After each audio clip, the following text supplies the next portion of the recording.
Oh, we talking when they speak in slang.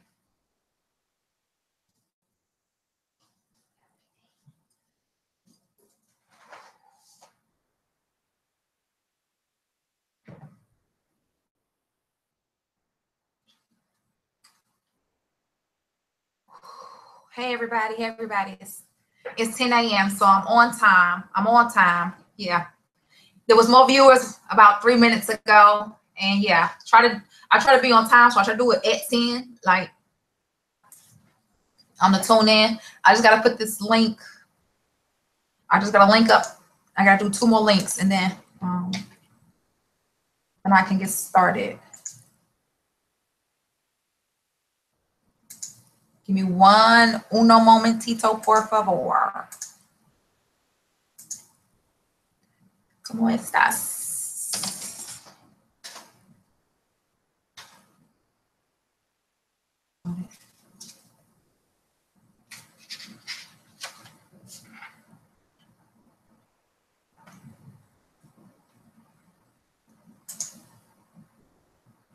That's how it is sometimes. Ready at the last minute. If you're taking the class, you can go ahead and visit the schoolofwombhealing.org just to make sure if you haven't already, you can sign up for your class. That way you can go ahead and get all your slides and your questions and everything out the way before the class starts.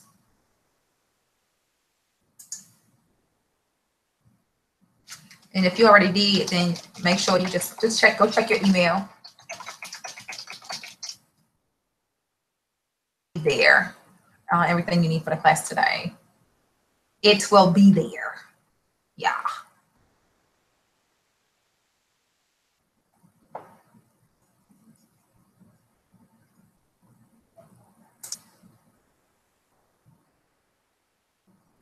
Let me get you started. And everybody pretty much sees the quote for today. Let me log in. Hold on. Let me go onto my YouTube. Hold on.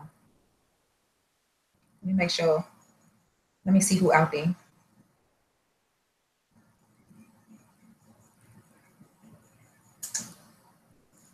And then I won't feel so bad. I'll turn mine down.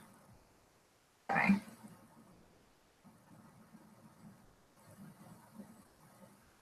Hey, Tiffany. Hey, Sandy. You checked your email for your classes, right? You checked them for your handouts and everything. Yes. Oh, hell no. That Keisha.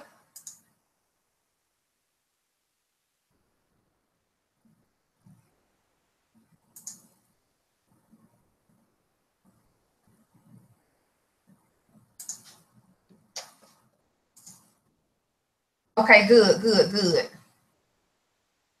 As long as you did that. All right, we're gonna get started. Just I do my snitching Sunday first. I do my snitching Sunday and then I do my classes. So cool.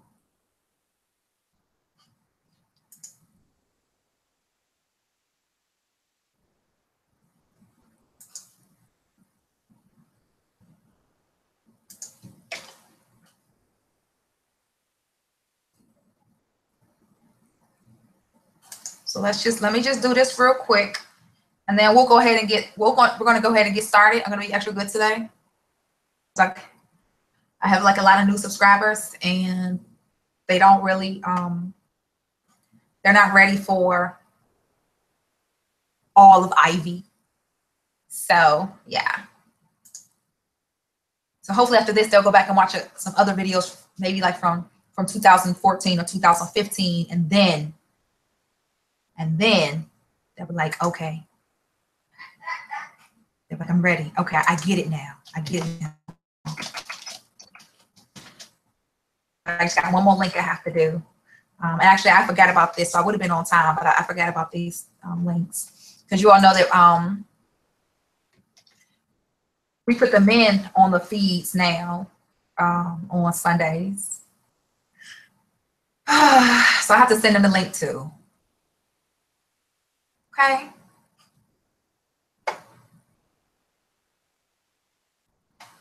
And then we're going to get started.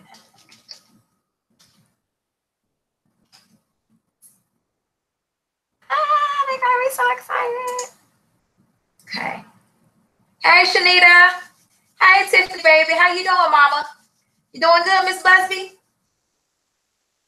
Yeah, I let the men know. And I'm supposed to put some of the guys who already using my product, who already detoxing their scrotum. Like, I think I put 7 or 8 photos in a little pic collage on Instagram. But then I'm gonna just like single out the photos, just like individual photos, because you really have to know these guys. Like all the guys who I've detoxed so far, like the guys who some of them still coming to me. Like one of them, like he was like, I need a steam pot. Because why? Because he wants to steam his scrotum. So some of the guys, they have come to me on a consistent basis because this is just like something that they do regularly, like the women, like it's maintenance for them. And these guys are basically, all of them have told me pretty much that they're single. Okay. They may have said they're single because, I don't know, because Ivy's looking for a detox scrotum, or they truly are single. Either way, they are impressed and enthused and excited and I don't know, some guys are flabbergasted at the fact that you can actually detox your vagina and that these things come out of it to make your vagina better, to make you a healthier woman. Like some guys, like they want their girl or their mother or their aunt or their wife to be as healthy as possible down there. So if there's anything that she can do to make that thing better, he wants her to do it, and he's so excited. So, you know, I host 2 different groups. I host the women's group, and it's all through Facebook.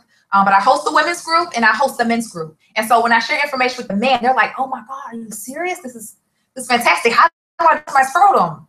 Right? Are single. Like some guys really just like they just don't have nobody. You know, maybe they've been emotionally scarred. They've been through a whole lot. And they're like really great guys. Just like really great women go through a whole lot and they get abused profusely. Right? So with that being said, long story short, I'm going to actually post those guys on my Instagram because there's still like some cool guys. A lot of them are, I don't know, third eye open guys. So, and this group, we have, I have well over, let me look in here. Let me see if it even says it on there somewhere in the group. Oh, I have 1,500 men. So I have 1,500 men in the group. That's enough men for me right now. Like that's a whole lot of men. But for the group of men that I do have, me being able to speak with them and work with them is really, really good. And a lot of those men, I'm still getting to know them because just like I have, you know, a couple thousand women in my women's group, I don't know all of the women, and I may never know all of these women. And over time, you know, I get to engage with somebody. So over time, I get to engage with these 1,500 men. And as I'm engaging with the men, from what I'm hearing, a lot of them are either single or just like coming out of a really damaged relationship, or they're in a good relationship, but they want their partner to be a little better. And so anyway, they get to come to the group this morning as well. They get to join us. Oh, hey, morning, Leah. And hey, Ebac. Hello, sweetheart. Welcome to the group. And then Keys, let me go in here real quick, Keys, and let me go in here and let me make, I think I can just do it like this. Let me do this real quick, Keys. I'm gonna see if I can.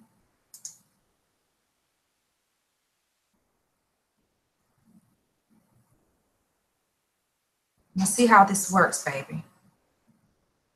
And then we can go ahead and get started for our class. Bam, right here. In your face. In your face. I found it.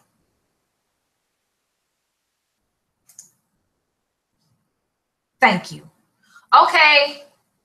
You think I'm a genius? Grab me in here, squeezing my brain. I be squeezing my brain, Miss Dunn, and trust me, I'm a little smart. I'd like to be better. Trust me. You know, some women out here who do like serious ancestral work, like they be outside, like under the dirt, They be under the dirt. You don't even know they out there. You just walk by and it's just crystals on the ground. Like they just like seriously like surfing through the galaxies. So I try to do as much as I can, and trust me, really in life as a human, there's only but so much you can truly do. You can think about doing a whole lot of things, but there's only so much you can truly do within a day. So all the things I think about doing, I really don't get to doing them. Like there's so many things I be wanting to do. I can't do all of it. But if I could get to the point where I'm like, where I can morph, like always, like I don't morph all the time. Like I don't get the vibrations all the time, but I do get them a significant bit of the time. If I could get to that point, fantastic. And right now, the way I work and with my family life and me, you know, using the bathroom and taking showers, I don't have that much time to morph. You know what I'm saying? Like I got a house, I got a boatload of Yoni eggs. Trust me, I don't always get time to put my egg in. I just don't have that much time. There's so many other things going on, you know? So when people talk about allocating time and making time, like that's serious. And I do allocate and make time for things, but at the end of the day, there's only but so much I can do. So, yeah, detox and scrotum, that's heaven. Well, before any type of detox and regimens were in place for the vagina or the penis. Hey, brown sugar mama. Before it was in place for the vagina or the penis, and penis was heaven. I gotta be good today, okay? Because we have new people coming in, and it is Sunday morning. And today for us is like Communion Sunday. Remember one Sunday when we had our bread and our wine? Remember we had like the Passover kind of thing, but nobody's partaking of nobody. This is for you yourself. This is for you to just say, you know what, I'm sorry, womb, these are things I've done. Or you know what, I'm sorry, my husband, or I'm sorry, my boyfriend, or whoever, you know, but let me come clean on something today.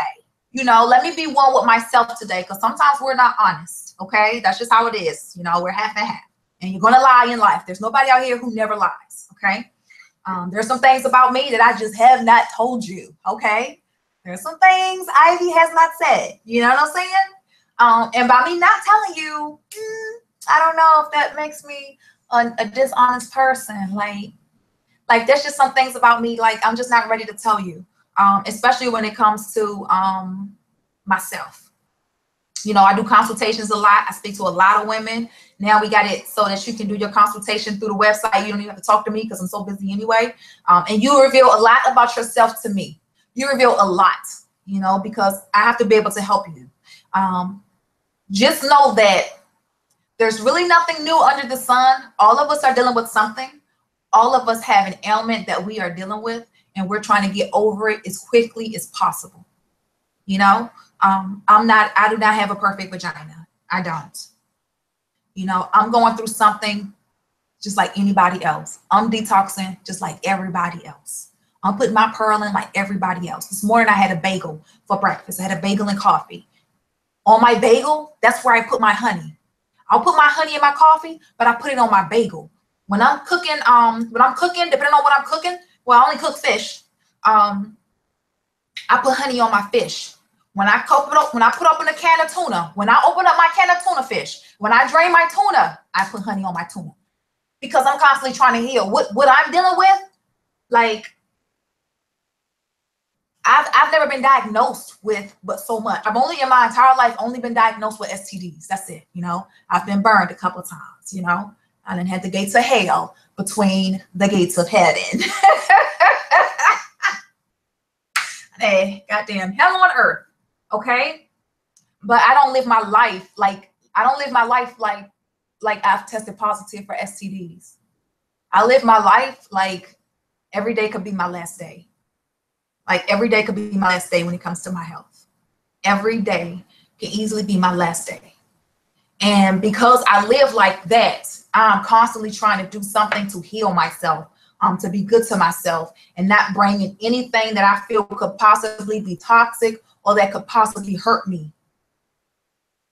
Eat animals. Like I have like in my mind at this point in life, like I don't want to eat an animal. I don't want something that breathes the same air as me, eat from the same soil as me. I don't care if they say it's organic. I don't even know what the hell that means.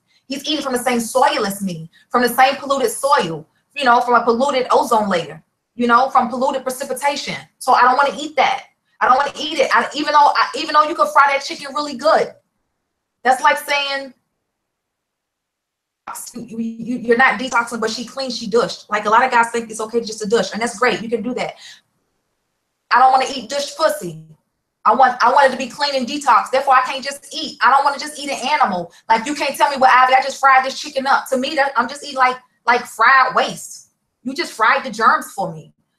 To me, that doesn't mean anything. Well, you know, when you put heat to stuff, but the bacteria, it dies. Well, in some situations, heat causes bacteria to grow. I'm just not interested because I'm not trying to die. You know what I'm saying? I know I'm gonna die like when I'm really, really old and gray, but not right now. And I'm doing everything in my power to stay alive as much as possible. So every day, everything I do, I'm focused on like, is this gonna decrease my lifespan? Because I know what my health condition is. Like I know what my situation is. I personally know what I'm living with. Nobody has to tell me what I'm living with. Nobody had to diagnose me with what I'm living with. I know what I'm living with. And every day I focus on trying to stay alive, right? So you gotta be the same way about yourself when it comes to your health. No matter what you're doing, you want to stay alive. And don't do anything to yourself that is going to decrease your lifespan. It's going to destroy your cells in your body, because it's your cells that's really what's keeping you alive. Because guess what? Your heart can pump all day. But when your cells are no good, your heart's going to die anyway. You know? When your cells are no good, failure. You'll easily get kidney failure, you know, renal failure. When one of your most important organs in your body, and all of them are really, really, really, really, really, really important. But you know, some people can live with one lung. When it truly fails on you, you die. So you want to keep that in mind, because everybody's trying to live. So anyway, today, yes, you might as well eat your brother or sister. Yes. Yes, you might as well become a cannibal. Yeah, that is true. Humans and animals carry the same disease. It's no way you out here eating goddamn burgers and they got mad cow disease. It's called mad dick disease. But you know what? I can't be judgmental. You know why? Because people still eat animals and people still have unprotected sex. Today we're talking about, so what about a cure? Everybody wants a cure, right? Everybody wants a cure. Don't we all want a cure? We have somebody in our family, or maybe it's just us. You know, maybe it's just me. Maybe I'm looking for a cure. You know, my mom has lupus, right?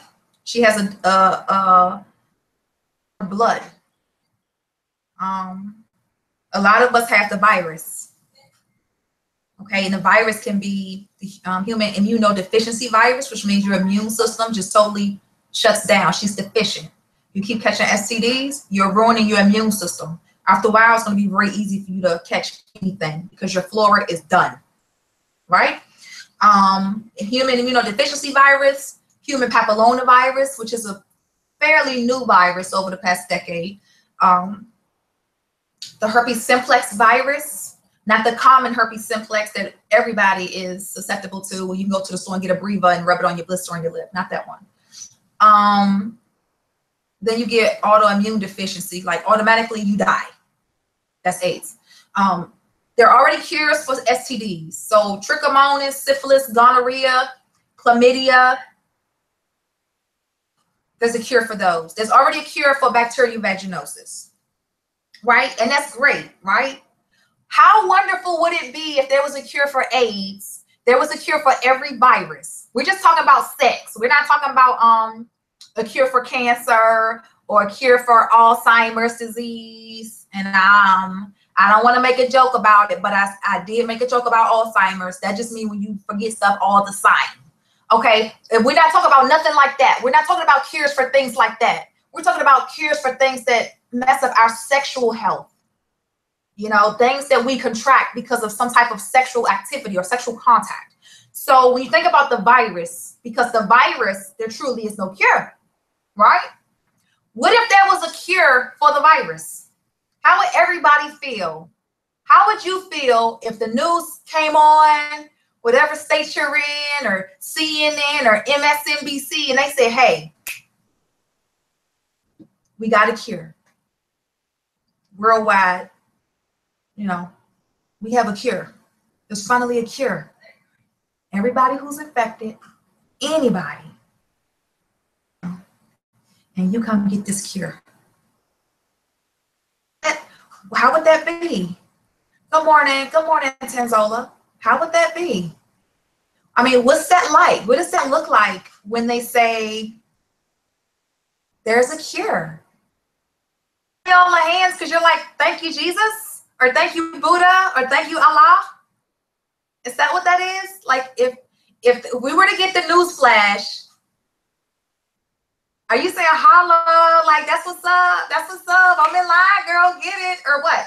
How would you truly feel when you think about yourself? You think about your friends, your family, your aunts, your uncles, whoever. You just think about the dude on the block. You think about heterosexual relationships. You think about same-sex relationships, because every human you are, no matter what type of sexual activity you engage in, you are susceptible to the virus. It doesn't matter what you do. You have babies who are born positive. Let's have the virus, and we have unprotected sex. Our baby, we have a vaginal birth. Carrying in the vaginal canal. There may be some issues with the placenta. Our baby has the virus. So what? So what? Do you all not hear me asking you this question? Like, this is a very important question.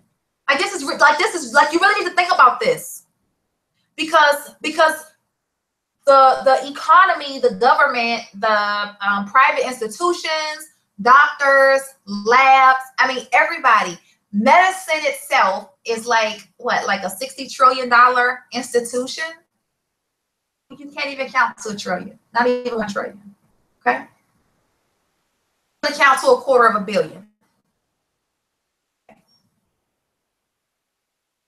This is a multi-trillion-dollar industry. There's always a race for the cure. We're trying to hurry up as much as possible and find a cure to stop something. We have a pandemic. This is everywhere. We are dying from something.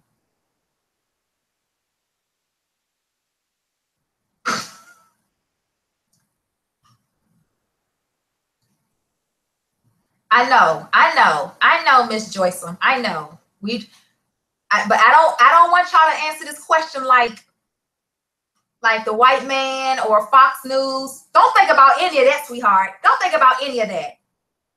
From a realistic human standpoint. Because guess what? The only way really you're going to find out that there is a cure through the news. On YouTube. Okay? So don't feel like that, because that's media. Just like me, I'm media. At some point, there's some people going to come on my show and say, I wouldn't trust a damn thing Ivy says. No. If they told us it was a cure, I want you to, for real, like really, like no bullshit. There's a cure. There's a cure. It just posted on the news. There is a cure. There is a cure. They got a damn cure, and they are saying, come right now if you've tested positive. If you've tested positive for the herpes simplex virus, you come right now. And within the coming months, we're going to have a cure for HIV, and we're going to have a cure for HPV. You all come right now. Come right now, get in line, get your vaccination or whatever. I don't know what they call it. Like, get your antibiotics, whatever it is. You come get it right now.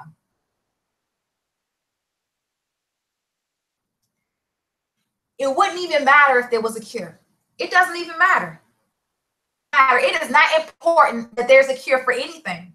It is not important, and it is 100% not important to the average Black man or woman. It's not. Having a cure for AIDS, HIV, herpes, any virus is not really important to you. I know it's not important to you. The importance of it is so low to the Black man and woman, they will never give you the cure. For what? Why do you think you should get the cure? Because you're sick? To you? Because the white man went to Africa and got it out of a monkey and came to America and infected people with it? Because I never but mainly black people with it? That's why you should get the cure of you? Because the white man is some shit and all he's trying to do is fuck up black people because he can't send your black ass back to the motherland? He wish you would have stayed a slave? He wish Abraham Lincoln or whoever didn't devise a strategy to take you out of slavery? Because the North won the Civil War? And then the North is more progressive than the South? And so the people in the South are more sicker than the people up North because they just hate the blacks down here anyway? Why should they give you the cure? Why they give your black ass anything when it comes to curing you to help you live longer? Because me personally, I'd probably be like, I mean, why would I? Why? That's why I came up with this topic for today. I do snitching Sunday. I did have somebody inbox. I had 2 people inbox me this week on some stupid stuff. And I was just like, you know what? I'm in a place in life where, you know, I'm trying to move a mountain and you coming to me with rocks and pebbles. Like, I just don't have time for that. I need you all to focus, okay? I need you to focus on this. They can make money. They can make money. They can make money. They can make money. They can make money. They can make money off the cure just like I make pearls. I make money off detoxing your pussy and detoxing your scrotum. Money is the pharmaceutical company. Yes, they are gonna make money. You gotta pay for the medicine. The pharmaceutical company has to make it. Right? And then the CVS, Walgreens, Rite Aid, all of these different pharmacy stores, they have to buy the drugs from the pharmaceutical company. The doctor has to be in a position to write the prescription and get a commission off the prescription to send you to the pharmacy to get the drugs. Trust me, everybody's going to get paid to make sure you get the cure. They're not going to make these damn drugs for free and give it to your ass for free. Because ain't nothing free. Ain't nothing free. Don't think you're gonna go to the free clinic and get the cure for the virus. No. No, your ass gonna pay. You know how many people got the virus? Or you gonna pay. No, wipe that out your mind, baby. They gonna make money. Just like they making money off our black ass catching goddamn chlamydia, trichomonas, gonorrhea, and syphilis. And BV. They cashing in on your black pussy, honey. They cashing in on your penis. Trust me. They cashing in off the simplest things. They are cashing in off of stuff that there's already a cure for. There's a cure for STDs. There's a cure for a disease. There are cures for it. You're getting medicated for it. When you burn and you go to the clinic, they're going to write that prescription. You're going to go to the pharmacy. You're going to get your drugs. And now you're cured. Isn't that right? No. I need y'all to focus. No. I need you to focus. I need you to focus. No, I need you to focus. Like don't do a whole lot of talking because I don't want you to lose focus as to what I'm saying. Yes, no, don't think about y'all thinking about all the stuff. Y'all think about all the stuff that could be going on, all the stuff that is going on. Don't do that. This is a hypothetical question, which means it doesn't exist. It's hypothetical. This is hypothetical, so you want to think about this with a positive aspect. Think about this as a positively. Excited. We would be happy. This is like a triumphant thing. We would be boisterous. We will cry out. Thank God there's a cure. Like hopefully it's some people on my feed who got the virus. Because the people on my feed who got the virus not gonna care about nothing the rest of y'all on here saying. They not gonna care about it coming up on media. They not gonna care about the white man. They gonna make no money. They don't give a damn about none of that. When your pussy burning with gonorrhea and syphilis, is you thinking about, oh, I don't want to hear what the media got to say. Oh, I don't fuck with the doctors like that. I'm not gonna go to the clinic. Hell no. You want to take your rotten ass pussy to the goddamn clinic and get that bitch fixed. So why are you thinking that if they come up on the news with the cure for the virus, you're not gonna trust it? If you living with the virus, you're gonna be at that clinic. You're gonna be the first nigga in goddamn line to get that goddamn cure. So don't sit here and think about all these other negative rationales about it. Don't do that. You gotta think positive Because that type of mindset right there will leave you in a square. It's going to put you in a box. And guess what? That's where a lot of you are already living. You are already in this box. And a lot of you will never get out the box. Your mind is so stuck in a box that no matter what I tell you, you can't think past that. Like, you can't get out the box to even comprehend what I'm trying to get to you because your mind is in this box. Don't put your mind in that box. You got to get out this box. Because if you don't, you're going to be trapped. Listen to what I'm saying. There's already a cure for every STD. They are giving us the cure for every STD every day. You are going to the clinic every single day for STD. Think about this. If your black ass the cure for herpes, the human papillomavirus, HIV and AIDS, don't you know if you took yourself to the clinic to get the cure, the average black person will go back out in the street and catch the shit again. You're going to get it again. If you the cure, god damn, we was giving your ass the cure for all these damn STDs and you still fucking wrong catching a goddamn STD. Who company gonna say, well, you know what? Go ahead, let's give them the cure for AIDS and herpes and HPV. Let's give it to them. For what? In the box. You ain't got enough sense to get the cure for STD and never have unprotected sex again unless you get your partner tested. You don't even have enough sense to do that.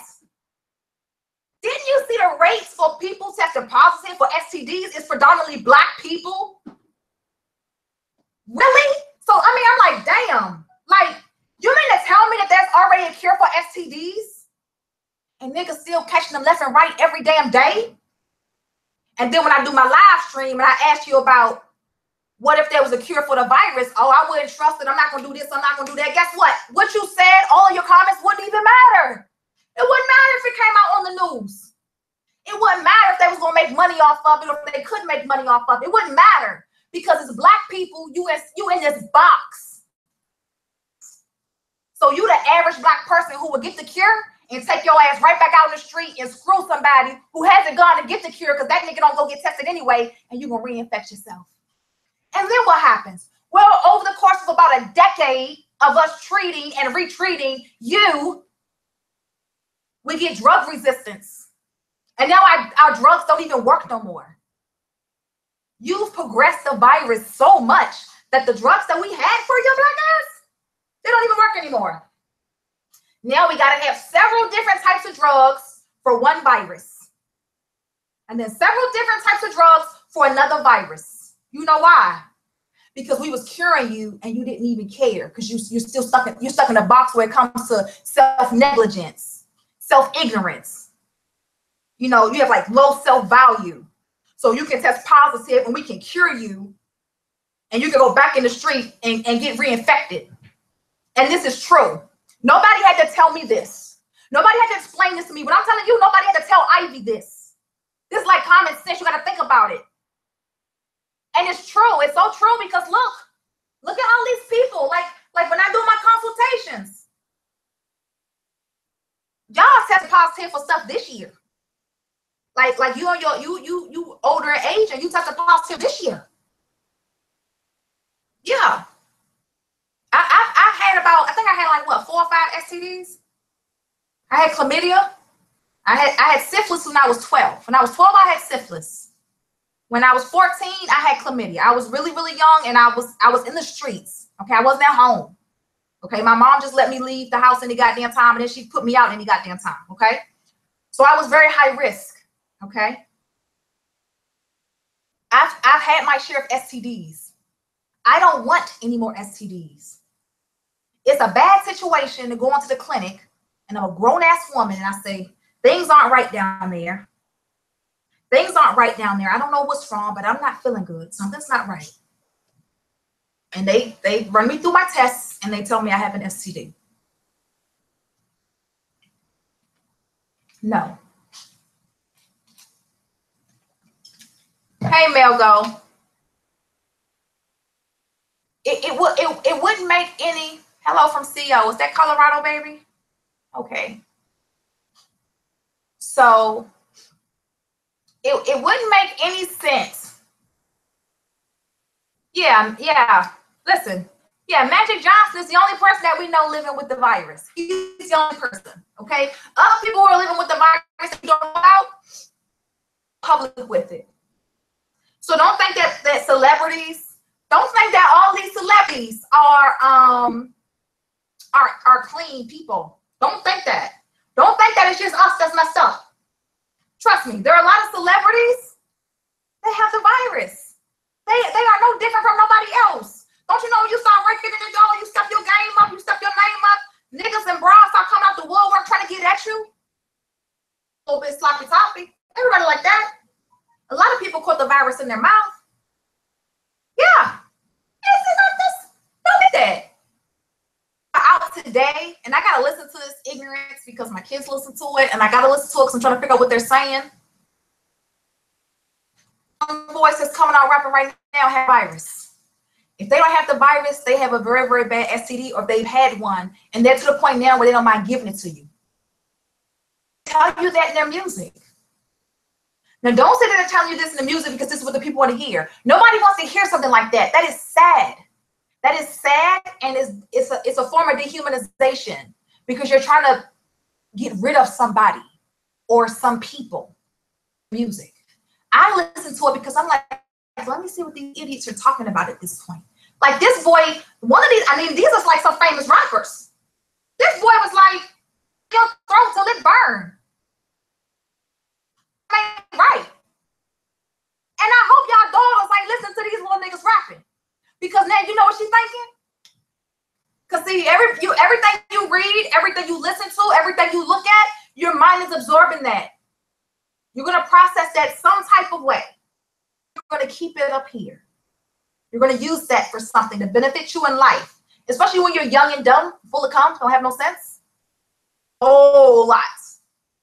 And if all you do is listen to a lot of rap music all the time, your kids listen to a lot of rap music, somebody gonna burn your daughter in the throat.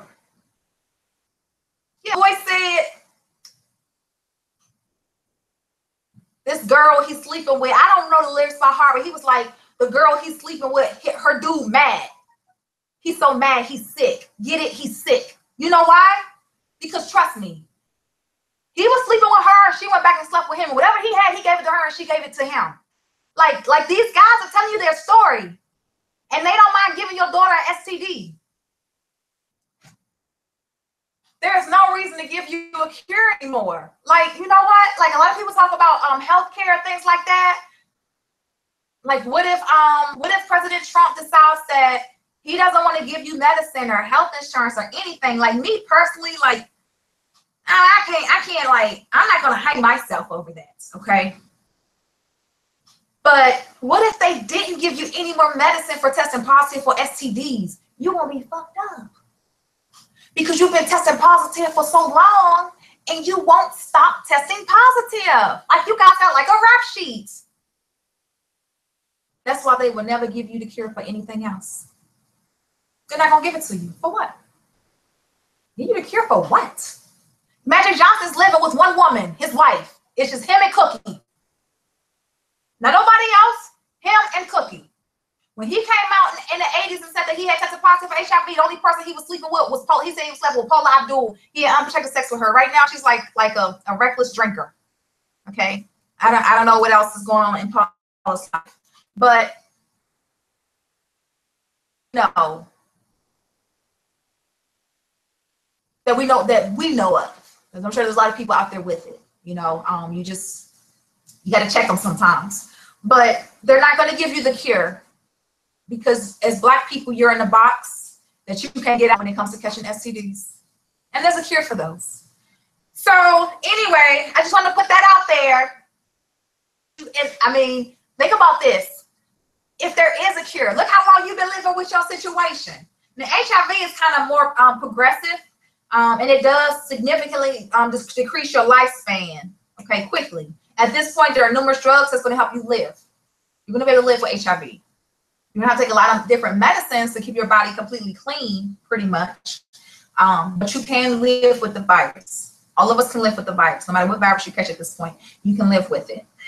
In Georgia, there's a new pill called PrEP. something. There's a new drug in Atlanta. I haven't heard about it in any other state, but there's a drug in Atlanta that you can now take that is an antivirus, or it's a it'll prevent you from catching the virus if you are in a relationship with somebody who has the virus. So if you're heterosexual or you're of the same sex and your partner has the virus but you don't, you can now take a pill that will basically prevent you from catching the virus. And this is only in Atlanta or Georgia, okay? Which is number 5 in the nation, the United States of America. They ranked number 5 for HIV. Our kids we would never move to Georgia. A lot of people are like, I used to move to Georgia, it's booming. I bet. And keep in mind, these are only the people who are actually going to the clinic to get tested. A lot of people don't even go to the doctor, right? So you just want to keep that in mind. You just want to keep that in mind, right? There isn't too many options as far as prevention besides have safe sex, one partner, monogamous. You know, a lot of people into threesomes and watching girls having sex and stuff. And I'm just like, you know, you can still pass the virus and STDs around like that. So just try to have safe sex, one partner. If you get to the point in a relationship where you feel like things is going steady, you're going to be with this person, y'all ready to have unprotected sex, like you think you're going to spend your life with this person, you should go get tested. Like, go get tested. Do all of those things before you have unprotected sex. If you meet somebody, for example, I go to Atlanta and meet the dude. I don't want to meet him. I want to meet him somewhere odd. I go to Wisconsin, and I bump into 2 Chainz. God, Father bless us. I bump into 2 Chainz. He should have just as much sense as me not to have unprotected sex. Just as much sense. But really good people, you know, come from the struggle. He does prevention and awareness. I do prevention and awareness. So technically, like, I'm clean, he's clean, everything's good. Cute guy, cute girl, we're vibing, everything's good. You know, I mean, it's just lovely. Like you know, the galaxies, the planets, everything's aligning. This is us, okay? This is our pyramid, okay? It's real easy for us to just say, you know what? I'm about to hit this nigga raw. I mean, it's 2 Chainz. What's wrong? Same way Big Girl hit Usher raw. That's just, it's so easy to have unprotected sex for somebody. I'm not an A-list celebrity. I'm just somebody. It's easy for me to meet a dude and I feel like everything's vibing good. Everything's clicking really, really well. He's a great guy. He's a really great guy. Drives a really nice car. Drives a bucket. I have faith in him. He looks great. Sweetheart. I'm going to give him some raw dog. That's all it takes is one time. That's all it takes is one time. Most women and men, they don't talk about their sexual health till after they have sex. They are so into it at the moment that they have unprotected sex. They're not thinking about nothing but the sex. After they climax and they're just laying there in the bed, that's when they start thinking, man, did this nigga burn me? Is this nigga HIV positive? You start thinking about it. And then you got to ask. That's when you start having these questions. That's not when you should do it. You should ask the questions off Bucks. And if he feel like he don't want to answer your questions, it's all good, sweetheart. Now, let me go head back to my boat. Let me finish fishing. I'm looking for Moby Dick. I'm looking for that sperm whale, but trust me, it don't have to be you because there's plenty of fish in the sea. Okay? You want to get to the point where you want to have unprotected sex with somebody. You got to ask yourself, am I willing to die tonight? When I meet 2 Chainz and we up in Wisconsin, I got to ask myself, Ivy, is this nigga to die for? Is he to die for? You got to ask yourself, ain't nobody to die for. Nobody. Only you yourself. So if you want to go ahead and finger yourself, go ahead, baby. Not too much your finger's going to do to you. Nobody's worth dying for. Nobody. Trust and believe that Cookie is having unprotected sex with Magic. Okay? It's just her and him. Nobody else. He would never, ever, ever go past those boundaries ever again. Okay? Nobody's worth dying for. Before you decide to be with somebody unprotected, Lord, please, let them go get tested and stuff. And don't let him say he went and got tested and he came back and everything good. No, nigga, where them papers at? Because I got papers. Where them papers at? They ain't give me no papers. Take your ass back. Like, that's law. You have to give me papers. I have to see something. Get a receipt? Huh? Transaction detail? You got to show me something. That's just how it is. It's sex. Just don't do it. If you suspect your man messing around on you, strap up. If you suspect your husband messing around on you, strap up. Just strap up. Let him go get tested. Black people are in the box and can't stop catching STDs. STDs, and now you got the virus. I cure you now for the STD, but your flora is so damaged because the virus is going to keep replicating and messing you up further and further and further. And then you catching STDs, and that's destroying your cells. It's destroying your tissues further and further and further to the point where your womb just going to shut down. She just going to die. Everything. I'm going to tell you that right now. Some of y'all wombs is no coming back. You were so negligent, insecure, uneducated, ignorant, stupid, foolish,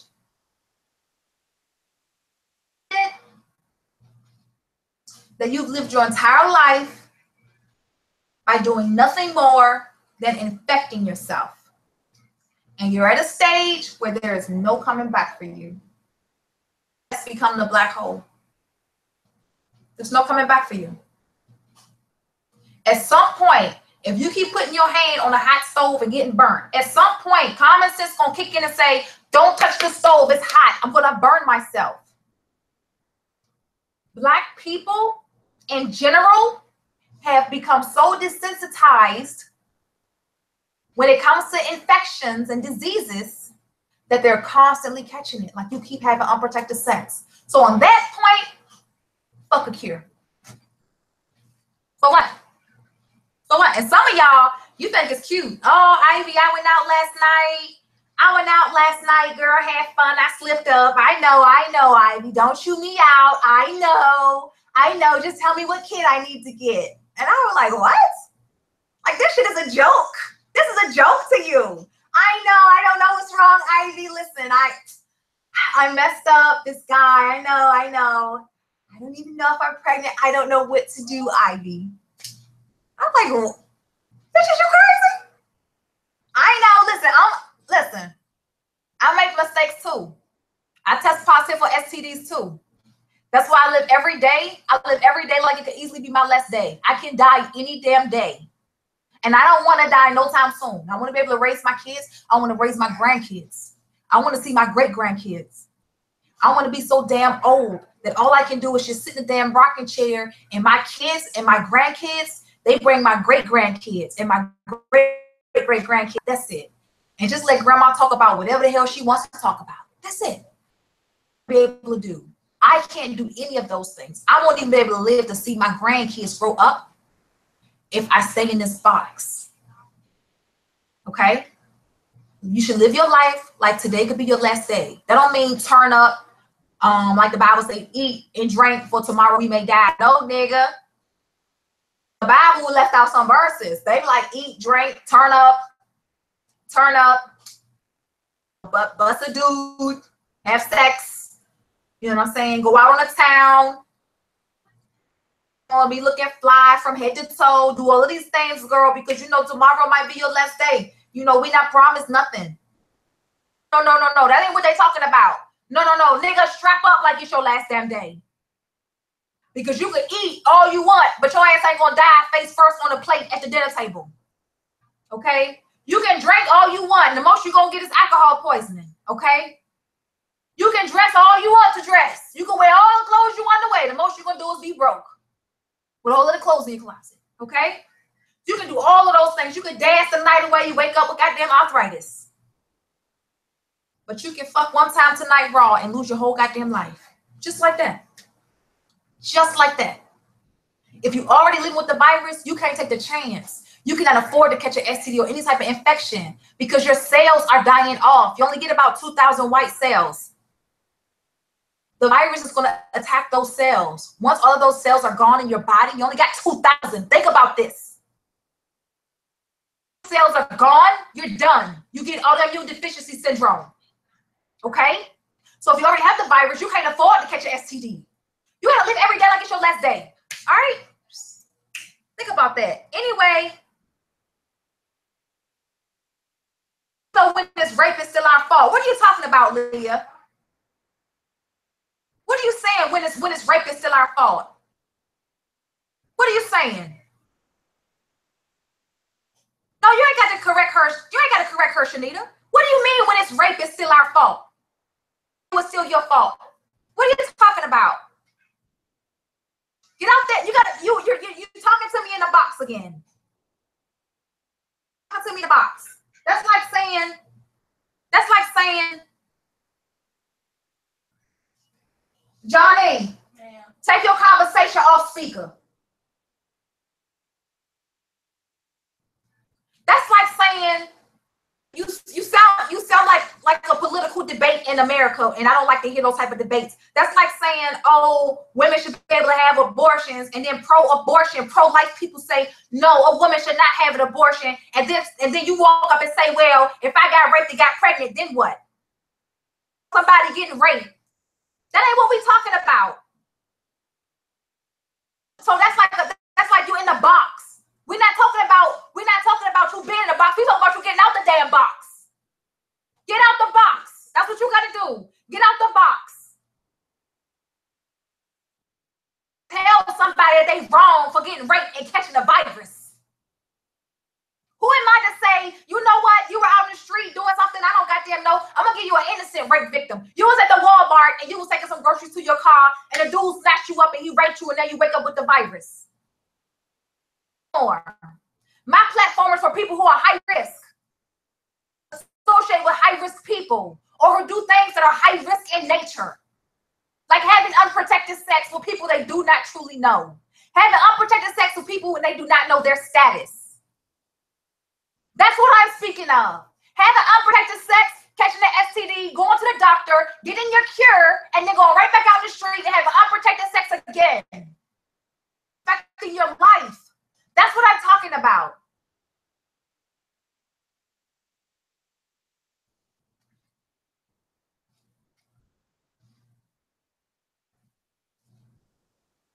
Not what? What you say? Not every time unprotected sex happens, the women are not willing to have sex. Okay, rewrite your sentence, baby. Rewrite your sentence, Leah, because I don't know what you're saying. Then don't be frustrated when you put your comment out. So you're saying that people don't have. You're saying that people who have unprotected sex not willing to have unprotected sex? Nobody deserves to get raped. Nobody should be raped. Nobody should be raped, honey. Nobody deserves to have themselves violated. That's just like nobody deserves to get shots. Nobody deserves to have their damn store robbed.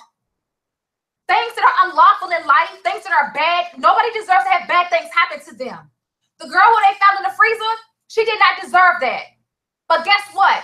If you out in the street, and I'm talking to Miss Carter, anybody else, if you out in the street and you turning up and you just doing stuff that make yourself susceptible, if you put yourself in a high-risk position and you get raped, it's not just the nigga fault who raped you, it's your fault too. Because you shouldn't put yourself in that position. Don't you already know if you go in the kitchen and it's really hot and the stove's really hot, it's highly likely that if you touch the stove, you're going to burn your hand? Whose fault is it? Because you know that the kitchen was hot when you walked in the kitchen. You know the stove was hot. You can see the fumes coming off the stove from the heat. Didn't you know that? Get something in the oven, when you open the oven up and the fumes come out because of the heat, you can like you can see the heat coming out. You know how hot it is? You're going to put the mitt on and touch the pan, or you're going to touch the pan with your bare hands. Because if you touch with your bare hands and get burnt, I mean, shit, that's on you, nigga. That's on you. This girl is turning up with her friends, popping mollies or whatever the hell she popping, going to hotel parties at 11 o'clock at night with a room full of niggas. What the fuck? Somebody was fucking that night. Somebody was fucking. She had she got on clothes that show her ass for days, her ass bigger than mine. She got ass for days, probably was on birth control. She put herself in a position with some wretched ass females who she claimed was her road dogs, nothing but bad association. All of them niggas lived in a goddamn box. She went out with them, and that's what ended up happening to her. It's unfortunate. It's unfortunate. We're so sorry. It is unfortunate what happened to her because that girl deserved better. Her mama should have gave her better. She deserved better. But you know what? That's not my problem. My problem is the kids in my house. My problem is my damn daughters. Because my daughter's 17 and she ain't going no goddamn way 11 o'clock at night. And she damn sure ain't going out my house no hot ass goddamn stretch jeans on. And she damn sure ain't popping her collar. She not popping no goddamn pills. She damn sure ain't smoking no weed out chopping her fucking throats. She's not doing that in my house. I'm not having that with my child. My child go outside 11 o'clock at night. Nigga, I wake up at 4 o'clock in the morning. I wake up in the morning, my daughter's not in her room. But I get up at night and walk through my damn house. You mean to tell me at 4 o'clock in the morning, my daughter, Johnny Angel, not in bed? You mean I gotta go walk these streets and find my daughter? I'ma tear her ass up. And don't let me catch you with no nigga. He gonna get the goddamn blues. He gonna get the blues like I'm his goddamn daddy. And let some shit pop off. Go ahead and let some shit pop off. It is what it is. I'm not gonna allow my daughter to get in that situation. So you know what? It takes two to fuck some shit up. And it just is what it is. It just is what it is. Yeah, what happened to her shouldn't have happened. Unlawful, you must have said something stupid because you got blocked. You got deleted. I don't know what you said, sweetheart, but she deleted you.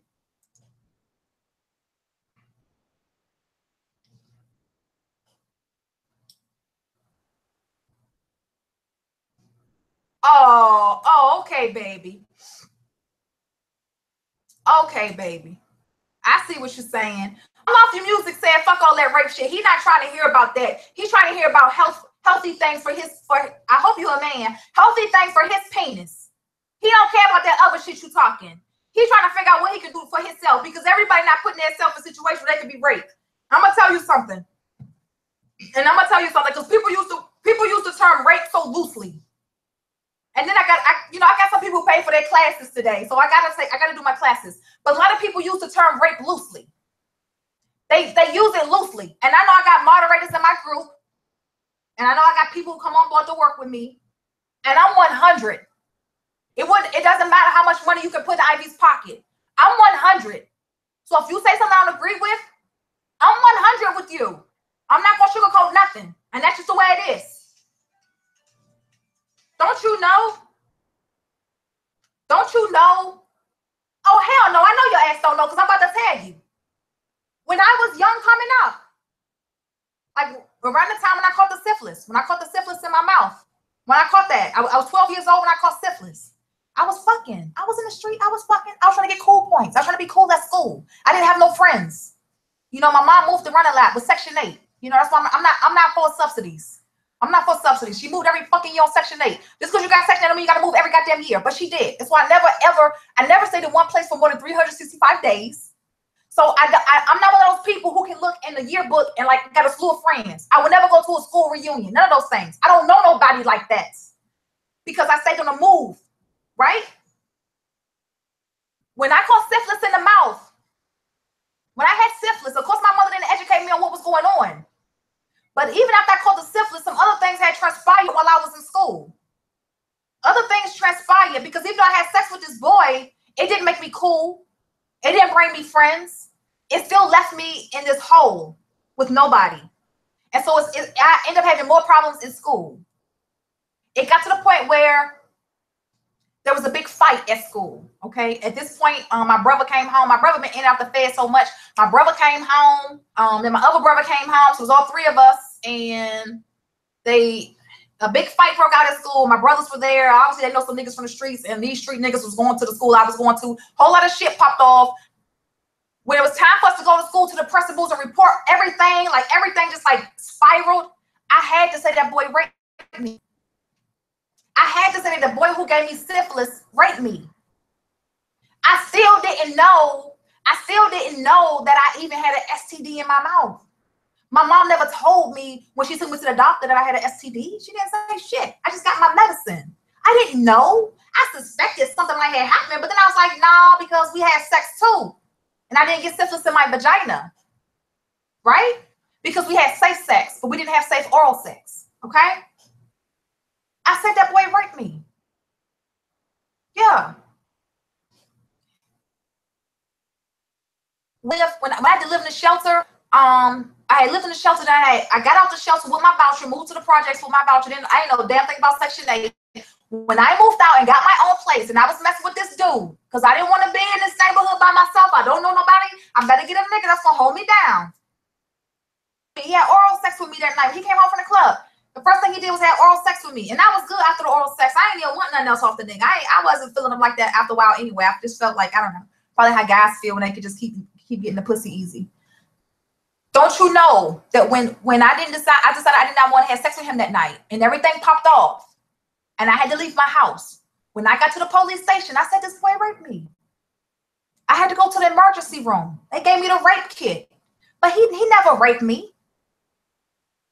I screamed out rape when niggas wasn't raping me. I screamed out rape because I felt like I don't want to be found wrong. I don't want to be like, well, Ivy, it's your fault.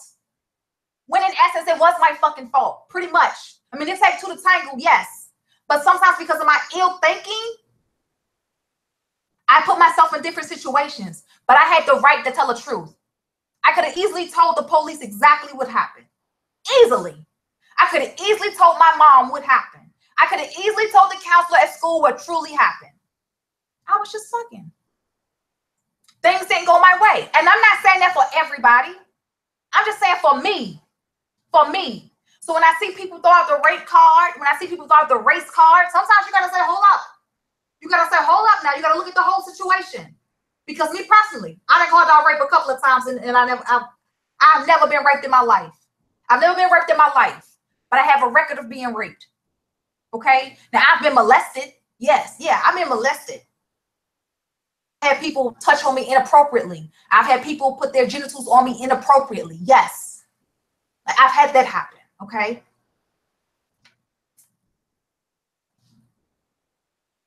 Well, you know, some people gonna curse, baby. I curse going live too. I curse. Some people gonna curse, baby. I just don't want nobody on my feed talking ignorant stuff like, I don't know, just things that would divert you from focusing on being clean and loving yourself. And I'm sorry, Mr. Music, that we diverted into rape, but this platform is predominantly women. Okay? And some of you guys don't know what to do with your penis. Okay? Some of you guys just don't know what to do. So anyway, just give me 1 second. Just give me 1 second and let me go get something to, I gotta get something to drink. Something other than this.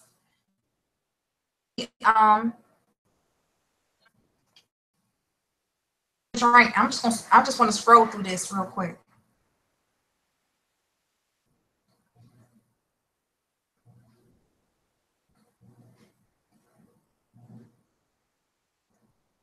Man, it's so many girls in the street that's getting set up, and it's so many girls in the street getting set up, and there's so many girls in the street going through so much. The key thing is that they in the street. Oh, baby. I wish I could. Oh.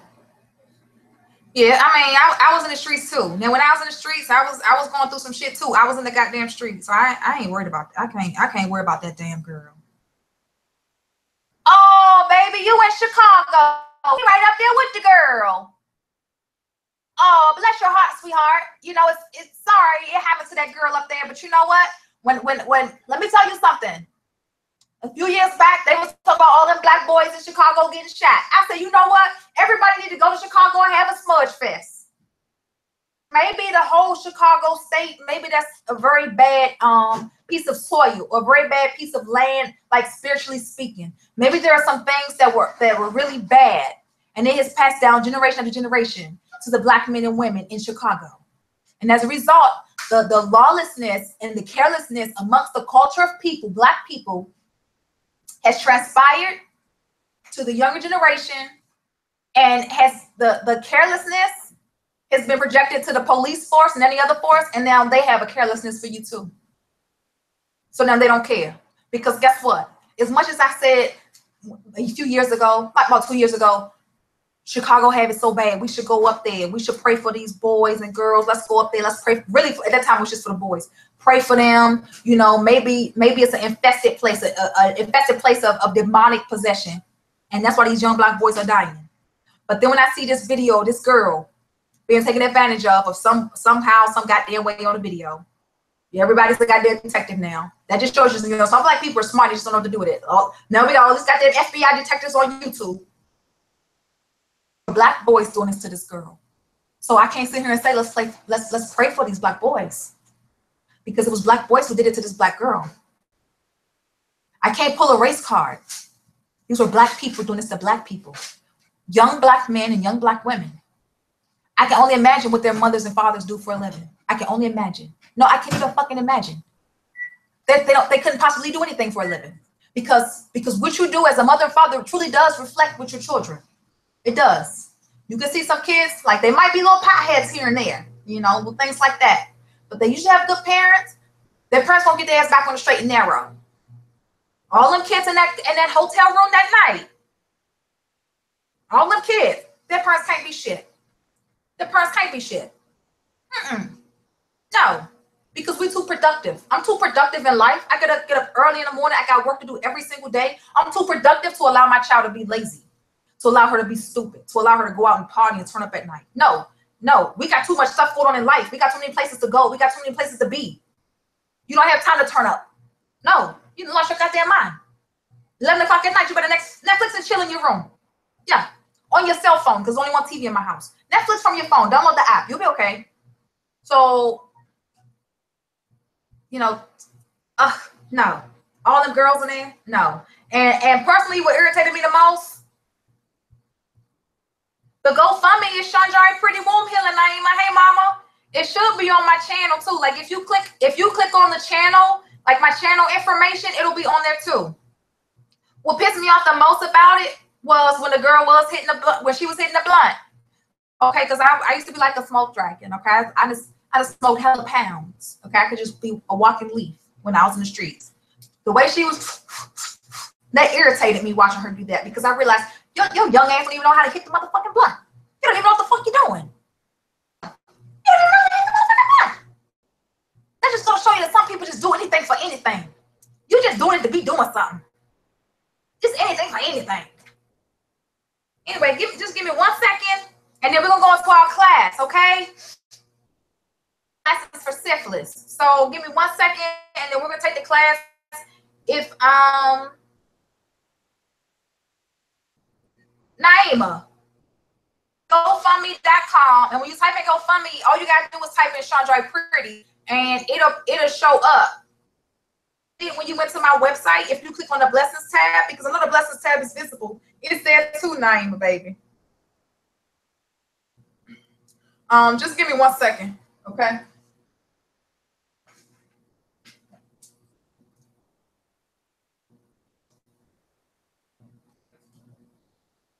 Hey, man, what you watching? I'm not watching nothing. Who's washing clothes? Oh, you said what I'm washing? Yeah. I'm washing all the clothes that was in my hamper. Why? What hamper? What the little basket that's in my closet? Did you get the clothes that was in my room under the table too? No, because it's full. The stuff that was in your hamper you said wasn't even dirty. No, how long have I been here, and I haven't washed none of my clothes in there now. Okay, let me see what's in there, because we just washed clothes. Mama, you gotta open it up and while it's washing. No, it's about to stop. It's on its last leg. It's on. I gotta see what you're putting in here. It's dirty clothes. Because all I hear school and stuff, Mom. It's like I hear a lot of machines and stuff moving around. What is this? Mom, it's my food. Can you please? Thank you. You got 36 seconds on that. Okay. I'm live. No, I'm not. I'm about to start my class right now. I thought this was what you was doing. No, I do Snitches Sunday first. You do what? Monday. Don't talk to me and talk to your friends. You call me in here. Talk to your friend, and when you That's get all with I'm your friend. Oh, Because that's obviously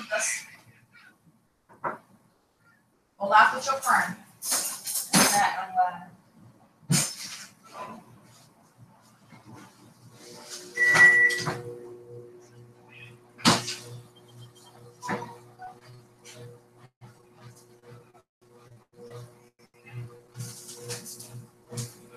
Well,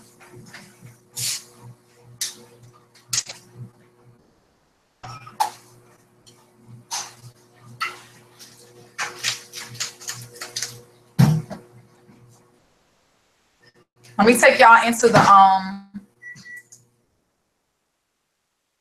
talk to me. talk to me about what, John? You said you gonna take us somewhere. Yeah, most of y'all know what's this? What's this? Your second week here, Johnny? For Johnny, okay? Johnny has not been in my custody, in my physical possession, since she was about 18 months old. She's just coming home to me, and she's 17 years old. I get to raise a 17-year-old in my house. She's 17. I have to get accustomed to raising a 17-year-old. I'm not going to go and read a book on this. Like when I was 17. I know what I was doing when I was 17. I'm not going to have it. I'm not having it. I'm not having it. She only got a few more years pretty much before she got to get out of my house and go be a woman and make a family for herself. I got to get her ready for that. Not only that, Shanjari 14. Whatever Johnny's doing, Shanjari can easily emulate that. So I got to make sure that whatever I put into Johnny, it's good enough for Jari. And I got to make sure that whatever Johnny's already doing, what she already learned while she was out of my possession, that shit got to be good. Otherwise, she cannot release any of that behavior in this house. The moment I see her release something that is not acceptable in this house or for the greater good, we cut it out immediately, like off with his head. Not again. I'm not going to have it. I'm not going to have it.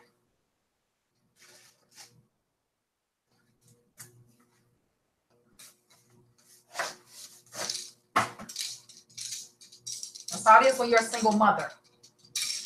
I'm not getting no ding-a-ling from nowhere. Ain't no baby daddies walking around my house. Ain't no baby daddies coming to pick up my daughters on the weekends. None of that. It's me. So you know what? I gotta be half mama, half daddy right now. It's not like I want it to be that way. That's the way it is. And damn it, she's gonna feel like her goddamn daddy raised her ass. That's how the hell she gonna feel. I couldn't tell my daddy wasn't in the house, but my mama took care of me. Because the people who had her for 15 years ain't do shit. Waste of goddamn time, a waste of damn energy.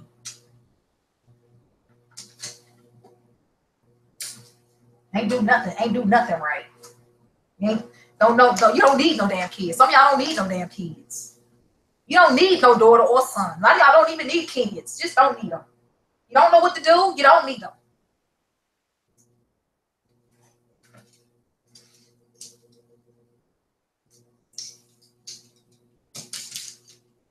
A lot of y'all get pregnant just so you could keep a nigga. Getting pregnant ain't gonna keep no man, baby. Getting pregnant does not keep a man. You don't know that by now. Ain't the dude you met already got kids? If the dude you met already got kids, don't think you get pregnant by him gonna be any different.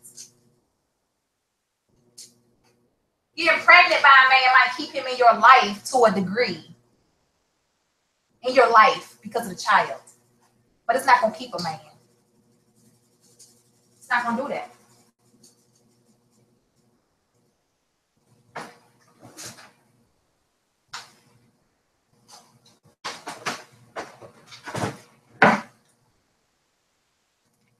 I can't allow my daughters to think that because they living without their dad, that when they grow up or you know when they become sexually active and stuff, that they really seeking out a father figure. You know, some women, young women, date older men, or like you just like, you know what, I just like older guys. Like how'd you get to that point? Like I don't want my child to be like oh, I'm looking for an older guy because you're looking for a daddy. Hell no. Or you're looking for a partner. You're grown now. You don't need no damn daddy. Yeah. No.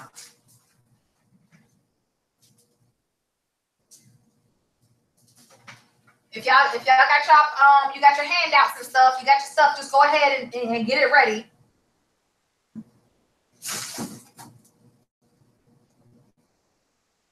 Let me write this stuff down. On the Snitching Sunday notes, I had this lady. I had somebody inbox me on my Facebook and inbox me on Instagram. And the lady on Facebook inboxed me, was like, hey, I like what you're doing. I hear other women talking about you and bashing you, but I don't pay them no mind. And my response was, LOL. Bashing me where? And her response was, every time they go live, they bash you. And I was just like, you know, my life is so busy. My life is so busy, and I'm doing so much work that God asked me to do and like put it on me, and I couldn't say no. That I don't have time to watch nobody's live. Trust me. I barely had time to watch my own lives. I damn sure ain't got time to go watch some idiot's live. I don't have time. But guess what? Obviously, every time they go live, you watching it because your dumb ass is subscribed to it. So good for you. But you don't have to come to me. You don't have to come to me and tell me anything. Good for you that you're watching them. You just have a person that eats from both tables.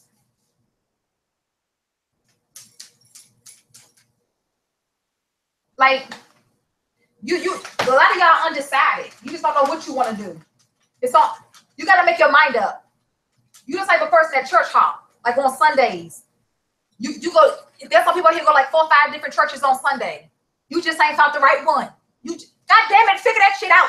You goddamn undecided. You be the type of female to like fuck with more than one nigga at a time because you just undecided. You just don't know what you want to do. You gotta figure that out. You know, don't go to your grave dumb. I think Miss Keisha said it best.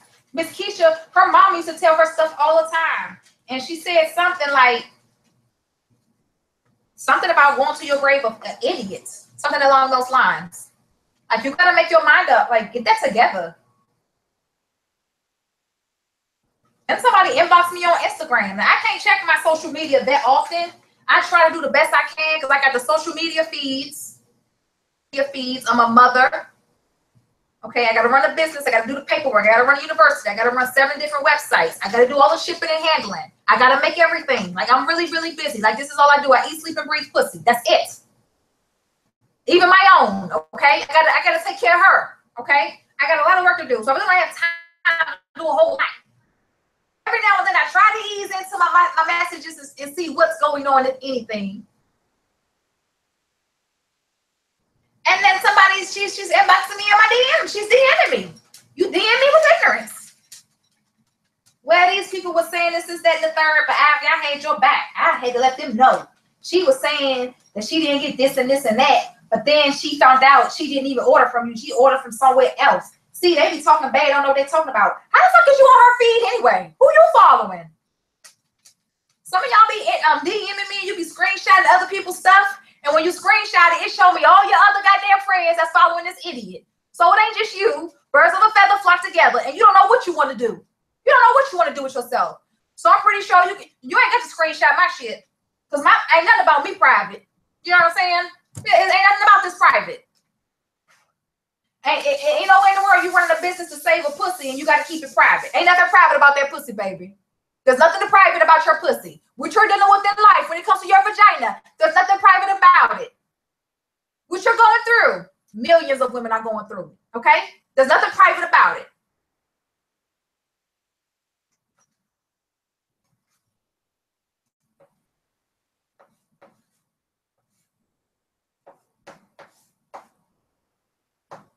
Let me see if I can make this a big eye. I'll recolor this eye. We're getting ready for class now. So hopefully you take your classes because I don't mind going live on Sundays. I don't mind any of these things, but work to do. And so be able to do my work and let somebody else go out and meet women and educate women, like we used to do in 2012. Remember we had all those distributors in 2012? Because I'm real busy. So is this straight? No, it's not.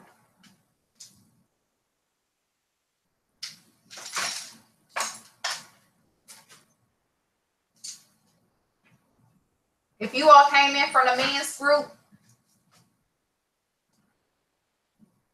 if you came in from the men's group, fantastic. I see you on Wednesday. So at this point, you actually break off because we just will go into our education segment and do the class on how did it look? That looks good. Do the class on syphilis. If you want to stay, we do our first segment live, and then after the first segment, we break off. Okay? So we're gonna do the first segment, and then we break off. Got it? Hold on. Oh, it had stopped. 1 second. Woo-wee! Done.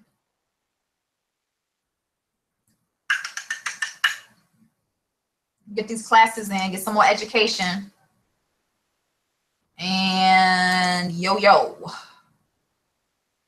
which is right here.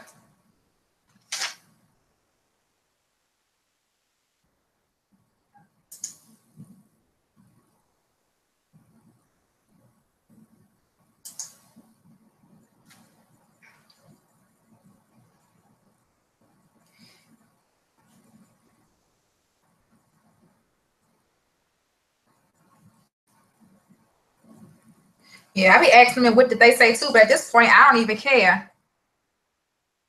Well, if you want to do the classes, Miss Carter, you gotta the link is up in the message area.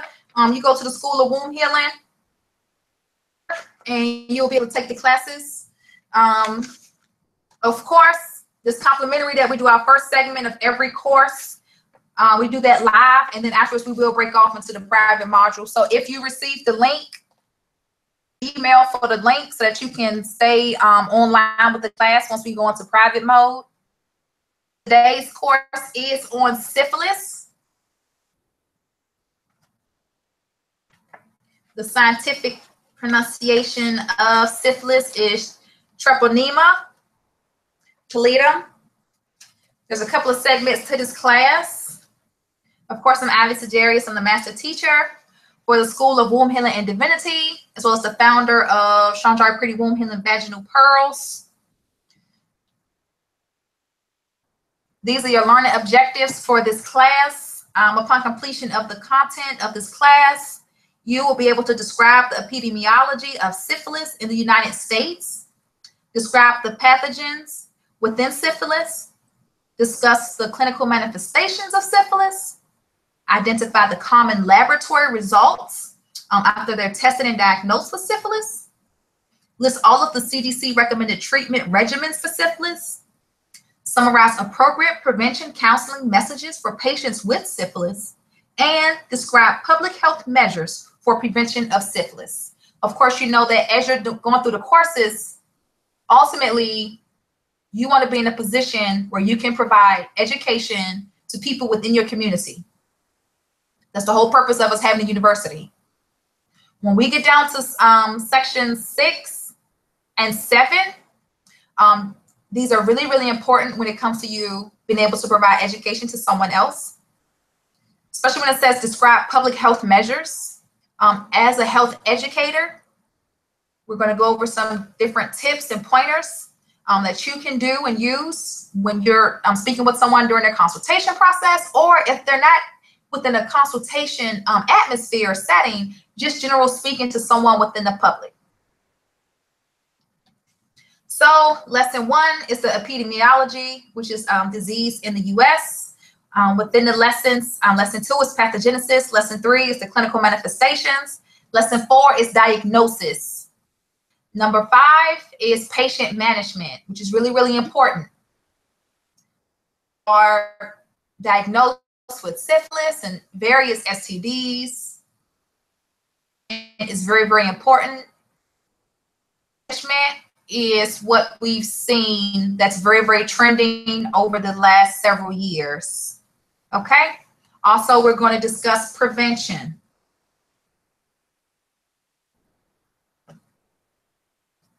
So this is lesson 1, epidemiology, and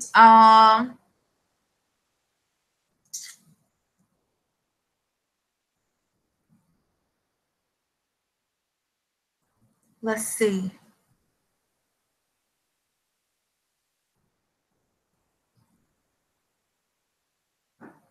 I'm gonna I don't know if I can do this real quick or not. But we're just gonna get started. I try to shut down the chat while I'm doing the class.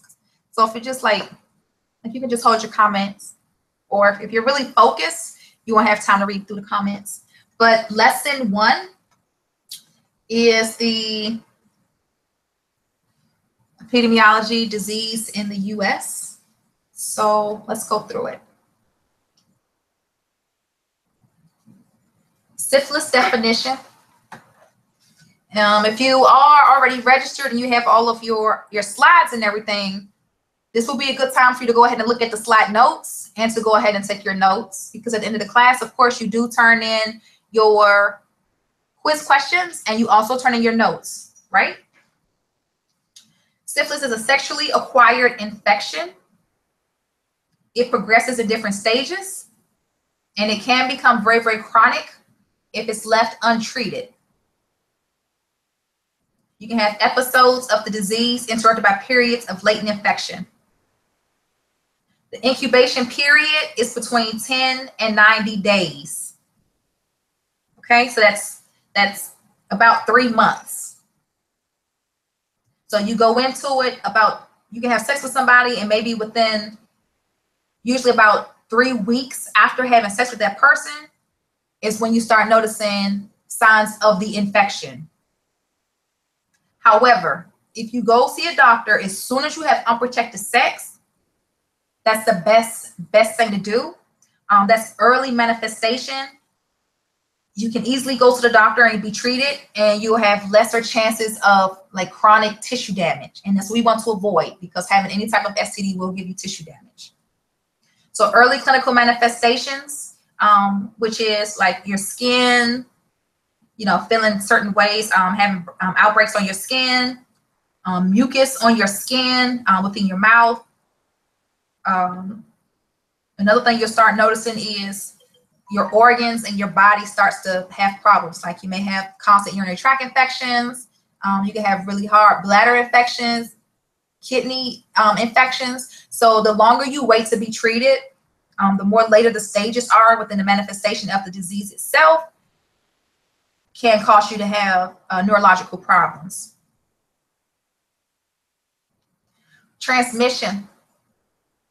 The major route of transmission is sexual and vertical. Last Sunday, we did discuss vertical. All right. Vertical pretty much means that you're having anal sex. Okay. So if you are having sexual or vertical sex, or if you're having vaginal penile sex or penile anal sex, especially if you're pregnant and you're having this type of sex, the STD will spread to your baby. Okay. But if you're not pregnant and you're just having sex and your partner is testing positive for the disease, you will get the disease. Because it takes about 3 weeks before the disease comes out of an incubation period and goes live, there will be a little brief period of time before you actually start noticing lesions or rashes on your skin, so that you'll know that you're infected with the STD. Usually when you're having sex with somebody, if you're in a high-risk relationship, when you're in a high-risk relationship, you can have sex with somebody, and within that 3-week span, you'll go have sex with somebody else. And what you're doing is you're actually going to spread the syphilis disease before you even know that you're infected with it.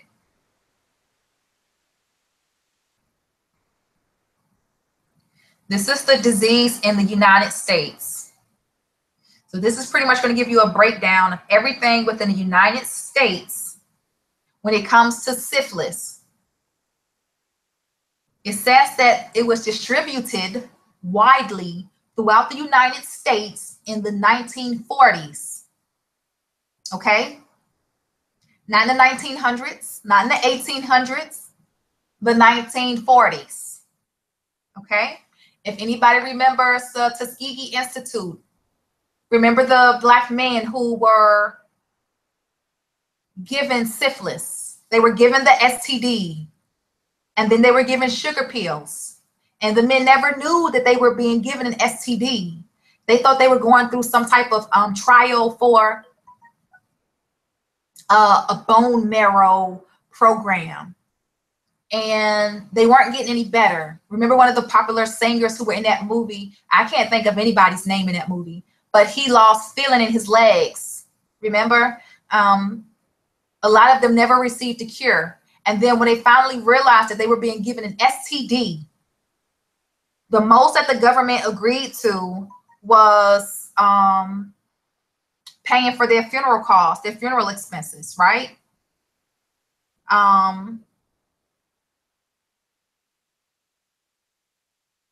So that was syphilis. So if you remember that, if not, you can always go back and Google it. So definitely you want to keep that in mind. So the distribution and trends of syphilis are influenced by biological factors, sexual behaviors, biomedical technology, of and access to health care, public health efforts, changes in population dynamics, and socio-cultural factors.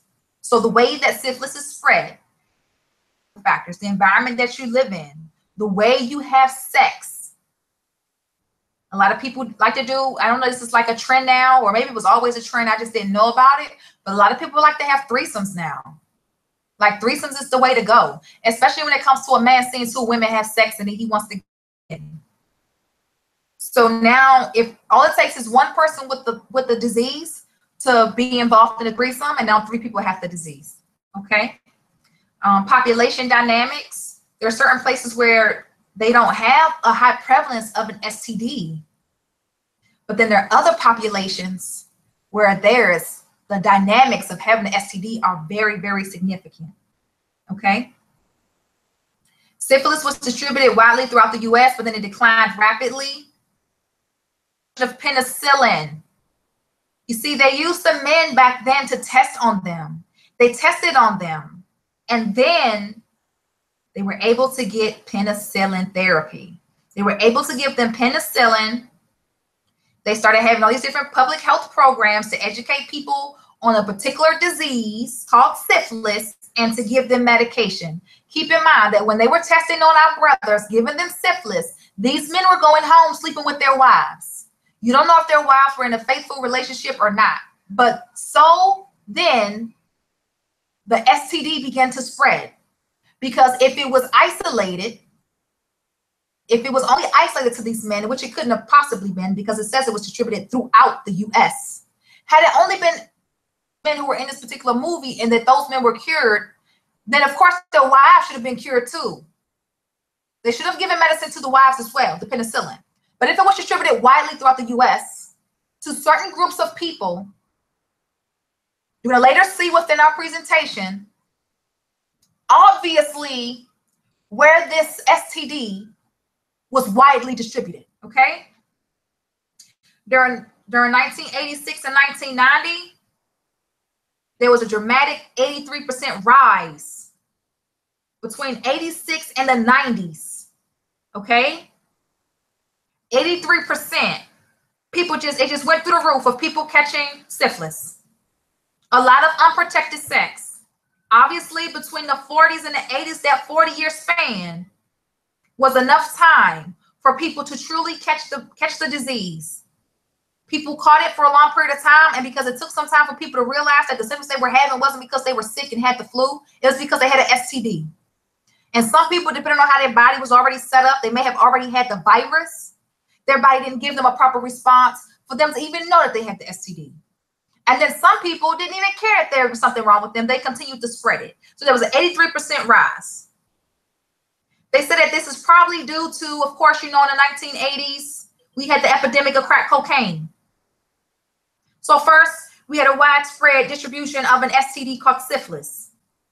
After the syphilis hit us, within a 40-year time span, there was the epidemic of crack cocaine. Crack cocaine also spanned across the US. Now, it's kind of declining. The people catching syphilis now is declining. It's going down. People aren't catching syphilis as much as they're catching other STDs. But we had a significant incline in the early 90s. And then in the late 2000s, we started to have a decline.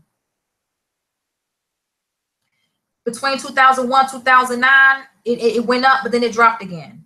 Okay. By the late 1990s, the syphilis rate in the US declined to a point where, you know, at this point, they can eliminate it. Like, it's not even important anymore to them.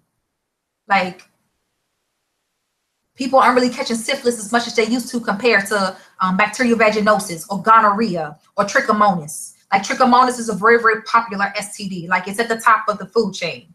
Okay, so there's a lot of different programs in place to help people, to educate people on syphilis so that they don't contract syphilis. In the southern region of the United States, syphilis is major.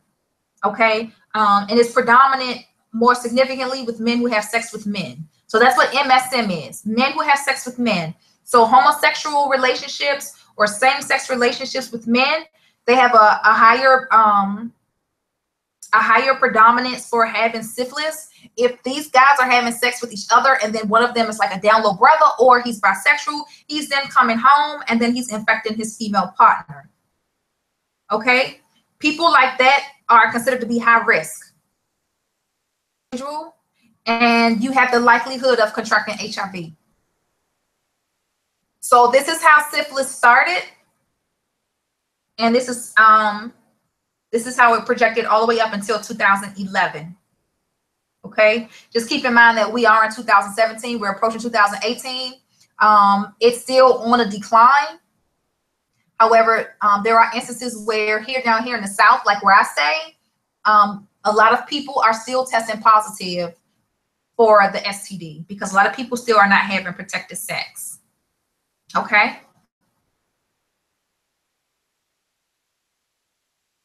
I think the last time it was really, really low was in about 1941. So you got your early stages of it, like when you first test positive within those first 10 weeks, when you're, before you really start noticing something, but you just so happen to have unprotected sex and you went to the doctor. And then within that 90-day period, the incubation phase, is when people went in to be tested. So predominantly early stages, when you first have unprotected sex and you go to the doctor, that's the best time to go. Don't wait. You're feeling some symptoms. You're not really sure what's wrong, but you decide, you know what, I'm going to be okay, or the symptoms go away. No, if you have unprotected sex with anybody, the first thing you should be doing is going to that clinic. Okay?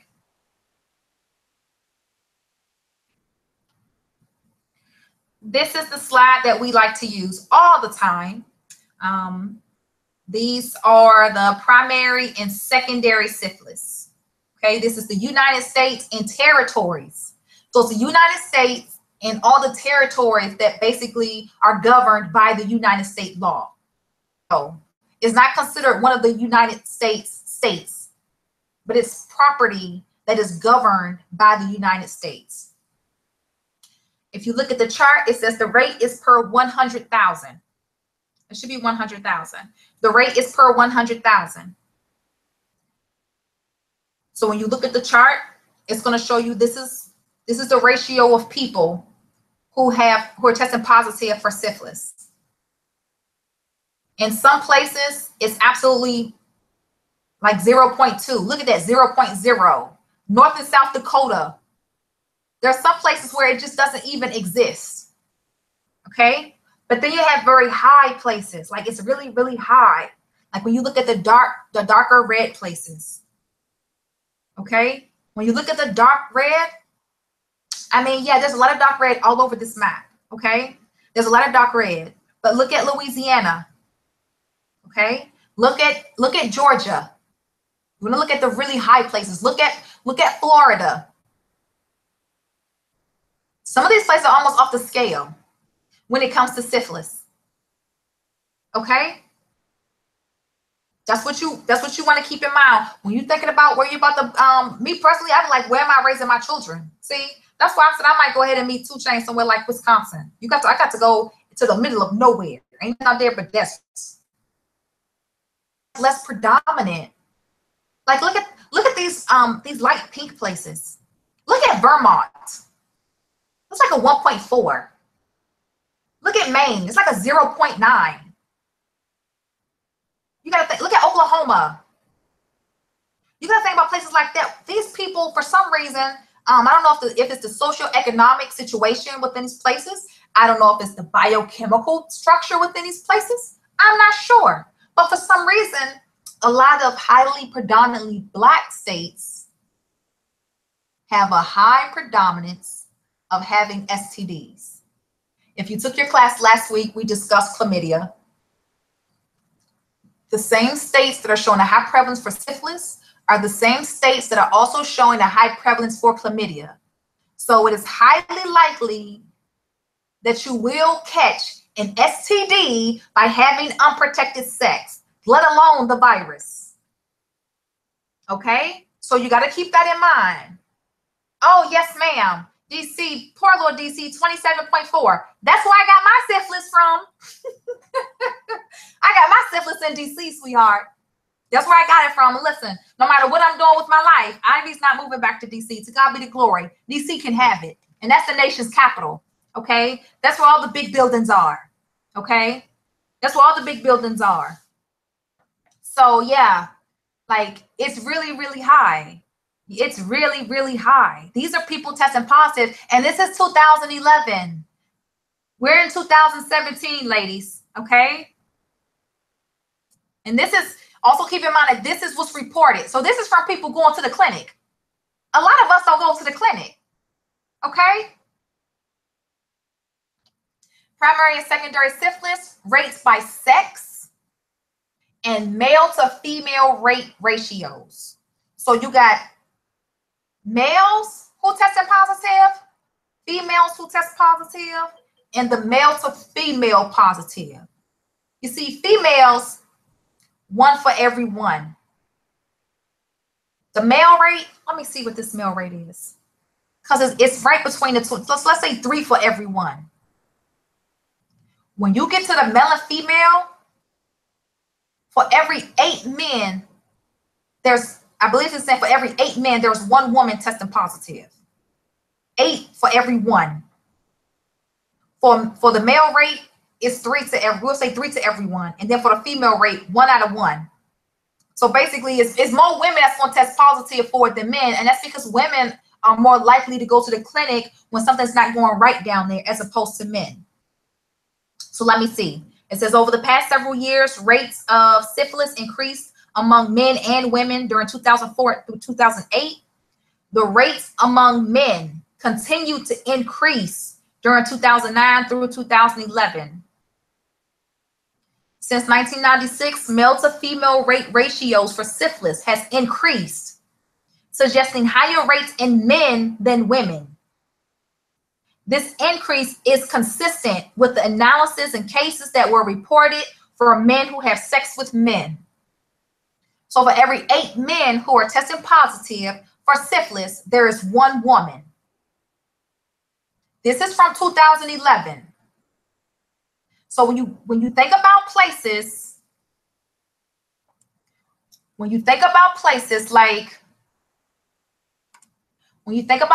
like Louisiana or DC, because there's a lot of famous neighborhoods in DC where there's men who have sex with men, or Atlanta, which is known to have a lot of down low men.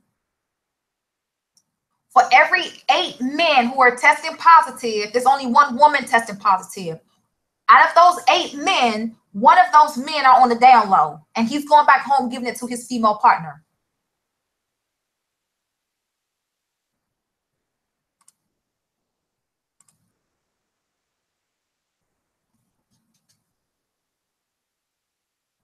Syphilis affects African Americans and Hispanics.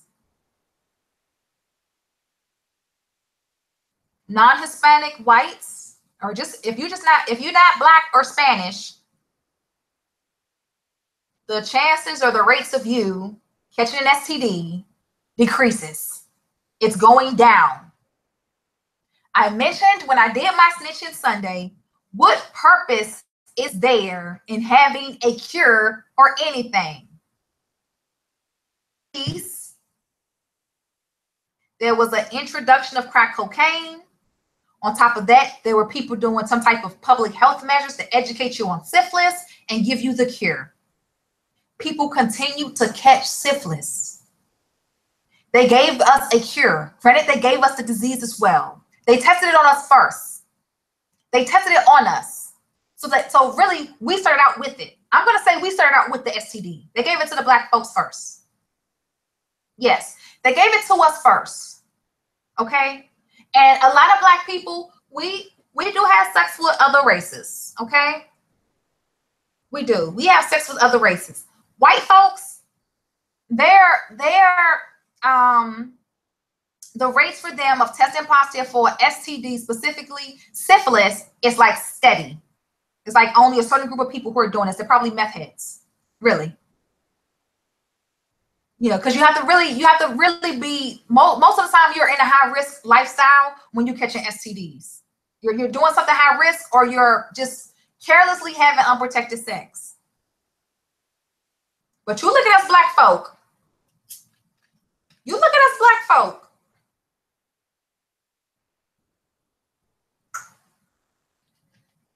Let me tell you what should be mentally devastating to you. Let me tell you what, no, I can't say this because they tested on us. I wouldn't say that because they tested on us. That's why it's so high. It's so high because niggas don't strap up, sweetheart. Because guess what? You know that you can catch an STD or the virus if you have unprotected sex. But that doesn't stop us from having unprotected sex. People are testing positive for STDs right now. You know how many people caught the STD last night because they was turning up? Exactly. We got a head start.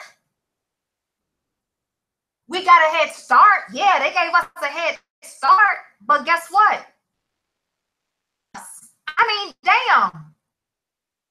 Compared to us. Look at everybody else compared to us. So we can't just say, well, they gave it to us, it's their fault. They don't want to really give us a cure. Listen, if you know the white man don't love you and that all he going to do is give you diseases and he don't want to give you the cure, why don't you have safe sex? You ain't going to do that. So he's going to leave you in the box. So you just keep this in mind. It's us. It's us. We care a lot about ourselves. Black Lives Matter. You know, we got to do better as a Black people. We got all these little anthems. I see them on Instagram all day, every day. All these different emojis. What type of person you want to be with the rest of your life. How you want to be with your king. And strap up. You can't even put a damn condom on. Don't worry about nothing else. Don't worry about no lace fronts. Don't worry about no coffin nails. I don't even know what the trend is right now. But don't worry about none of that. Strap up. Because we're dying. We're dying. Congenital syphilis, okay? This is a case for infants. When infants were born, you know, every year we have a certain amount of babies that are born. These are babies who are being born with the STD, which means 9 times out of 10, you got pregnant with the STD, never went in for prenatal care, or during the course of prenatal care, you had the STD and the doctor just never checked you for it, you know, due to him, I don't know why. Or while you were pregnant, you had symptoms and never mentioned it to your doctor so he could do a PAP on you. So he can give you the medicine. Or in a late stage, your 3rd trimester of pregnancy, when it was time to actually have the baby, you went to the doctor and now you have to give birth to your baby. Because you can pass the STD through your placenta to the baby, if you're having unprotected sex and you're pregnant, you're going to give it to the baby.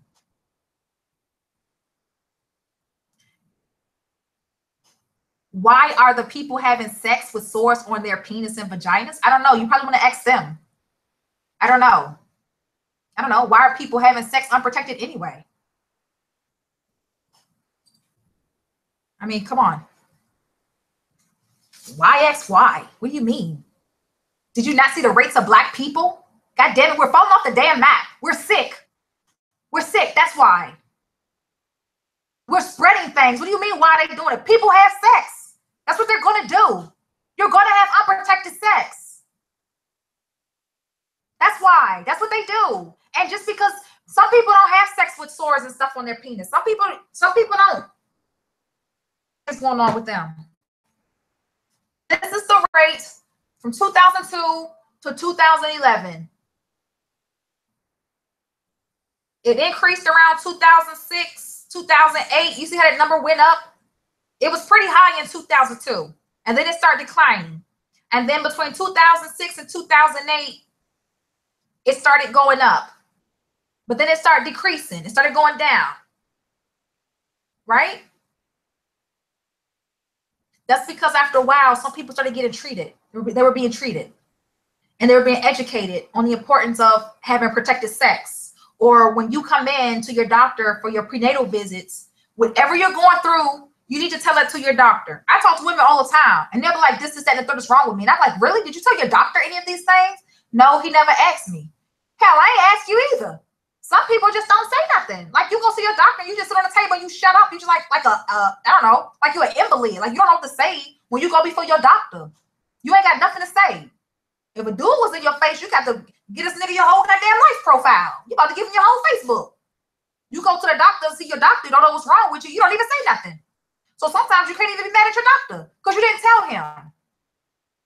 He probably figured this is a young, bright Black woman. I'm sure she's okay. There's nothing wrong with her. I don't need to check her pussy today for syphilis.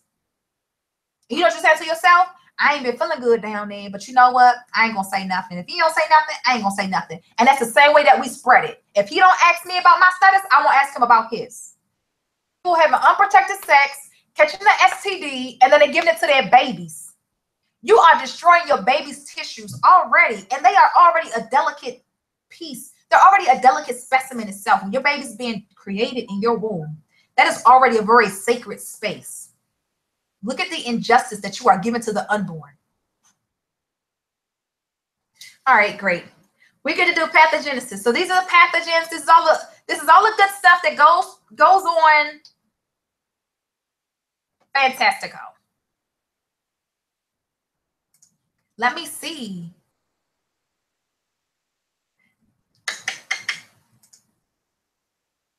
Oh, good.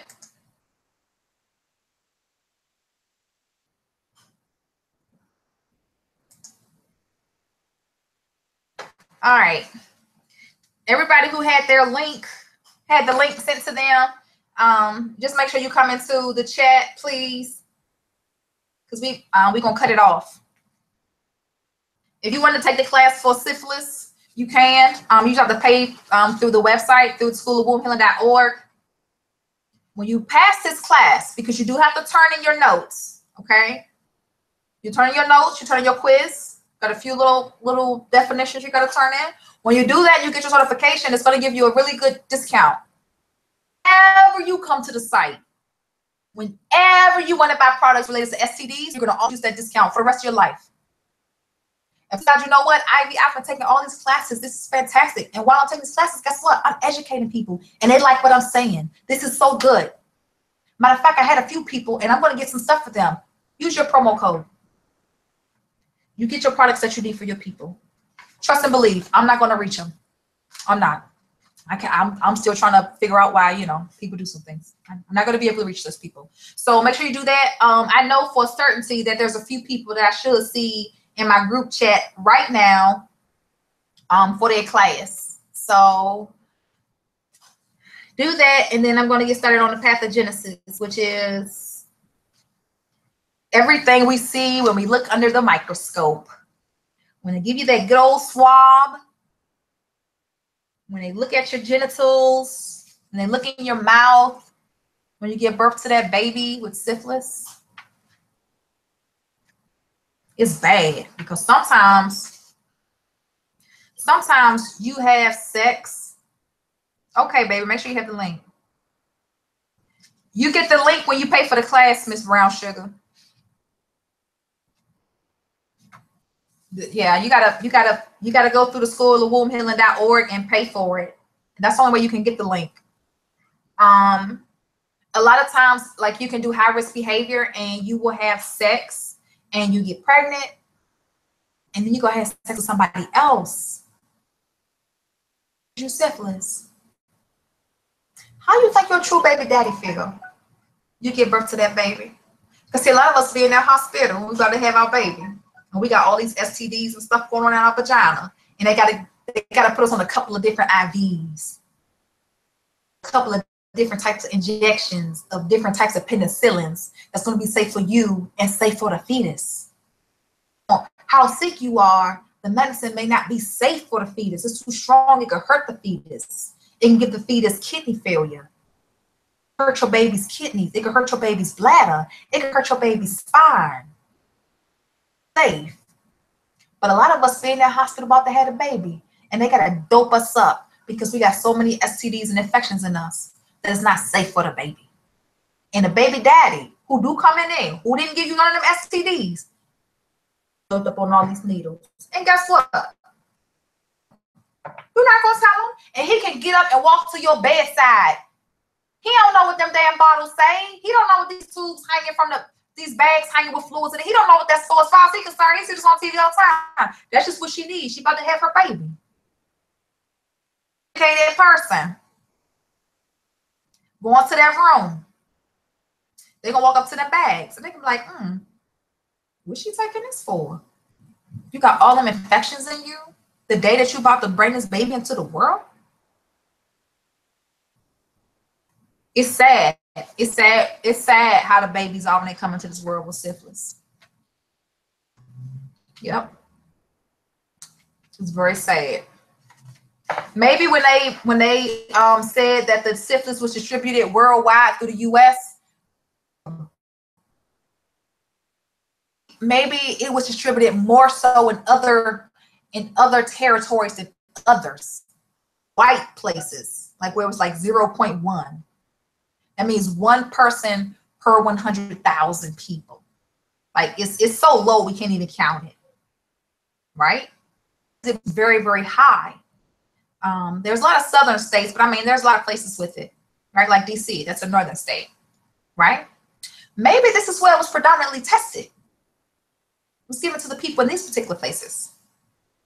Washington, DC has a high prevalence for homosexuality, baby.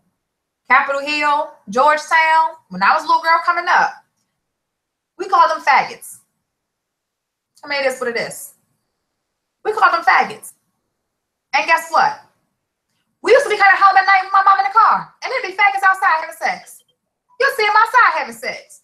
Homosexuality was very, very prevalent when I was coming up, especially in DC, because that's where I was born and raised. Okay. They love being gay. DuPont Circle? I don't know. I don't even know. If you gay, if you curious,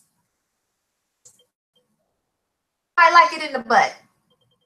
You might be a bottom boy. You not sure? Circle. Because that's what they be. It's like a breeding ground of homosexuality. So on top of black people really having it, there's a good slew of them in DC that have it, and it's a lot of white men. Okay, and then you got interracial relationships where there's white and black men getting together, and a lot of these men don't come home all the time at night, or a lot of y'all women date dudes who got like a gang load of male friends. I don't like no dude who got a lot of male friends. I'm not interested. I'm not interested. You paid for the class when, sweetheart? Just now? When you pay for your class, Miss Brown Sugar?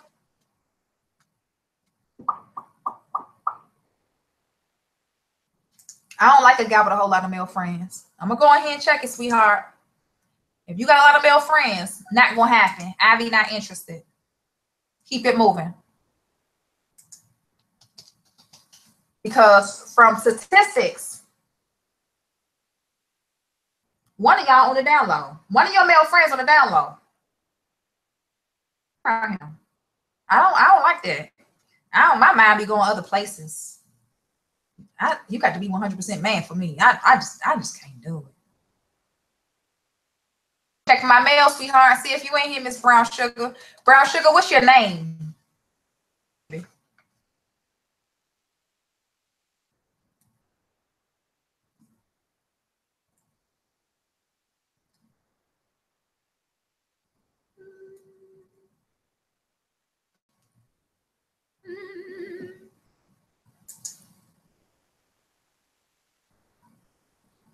Mm.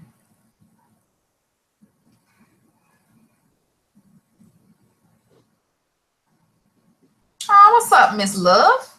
Hey now, sweetheart.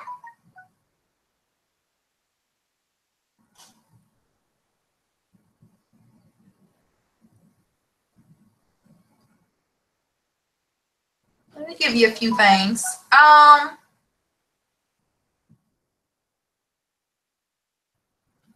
Didn't you take a class last Sunday too? Didn't you take a class last Sunday?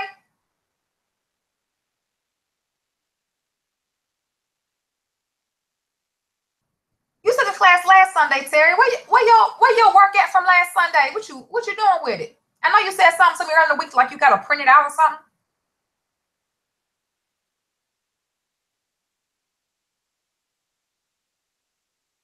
Yeah.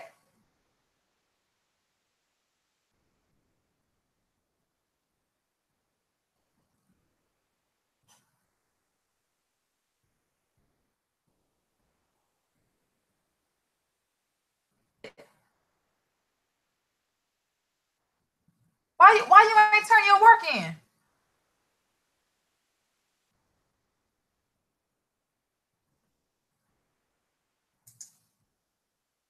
Keisha, can you let me know when you're in the group, please? I don't see you popping up in here.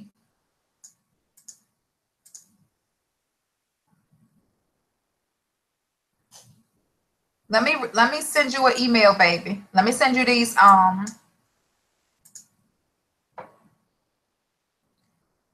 let me send you this email, baby.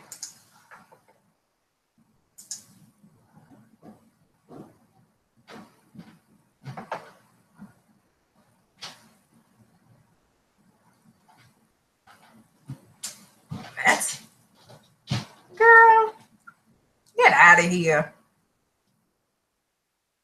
What are you talking about? What?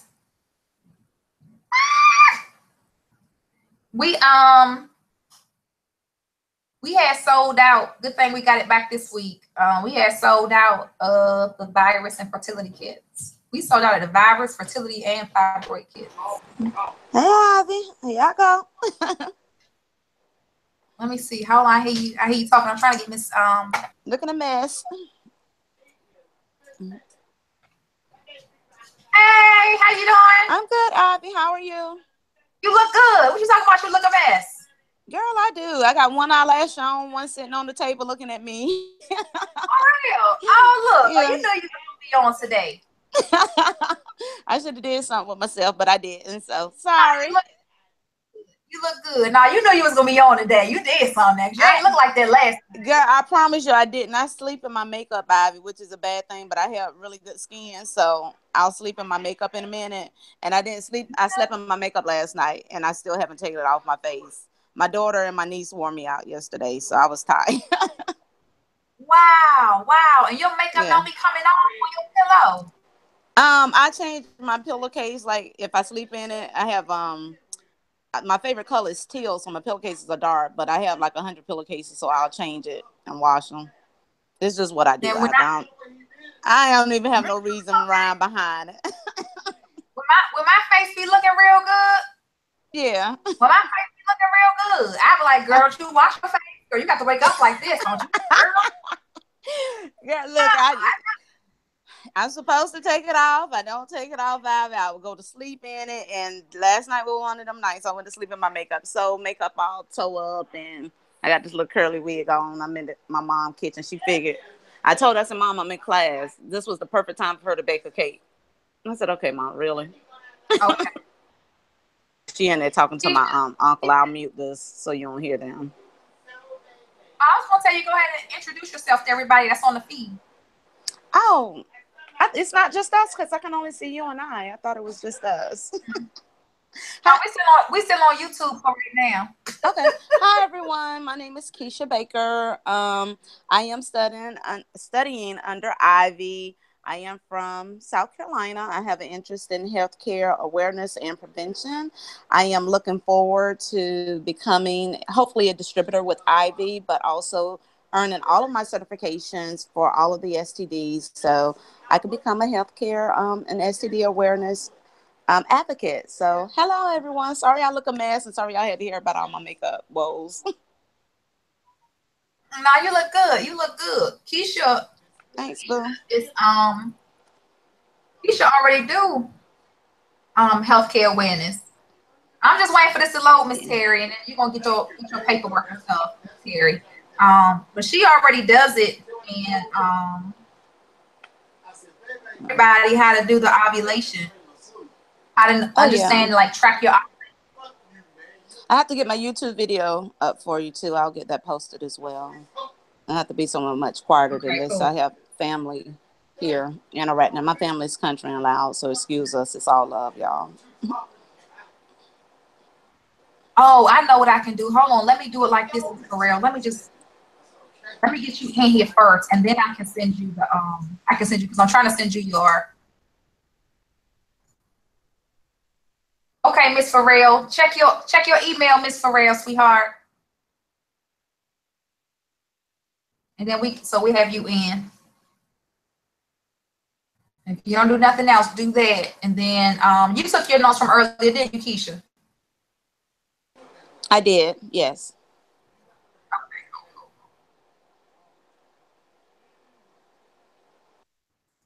All right, because we're about to stop the broadcast. And just want to thank everybody. Miss Brown Sugar, get in there. Go check your email.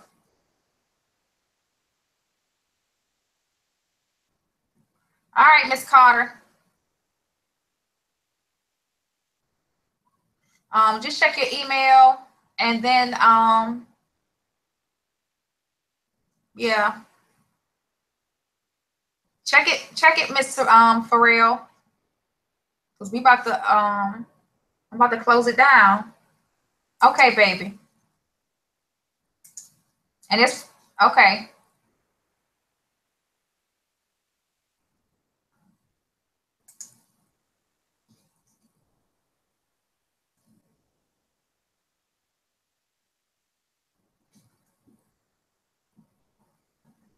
Let me see if I got more than one browser open. I think I do. This one. Let me just close it.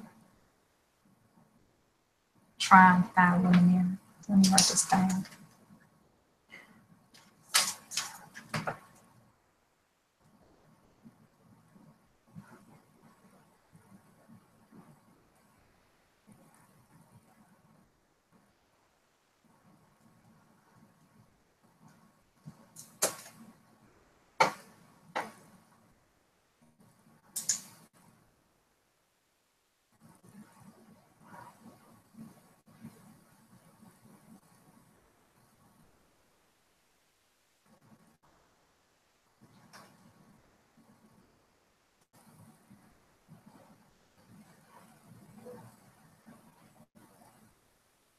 Okay. Once you in, I'm gonna see you pop up on. I'll see you pop up. Yeah.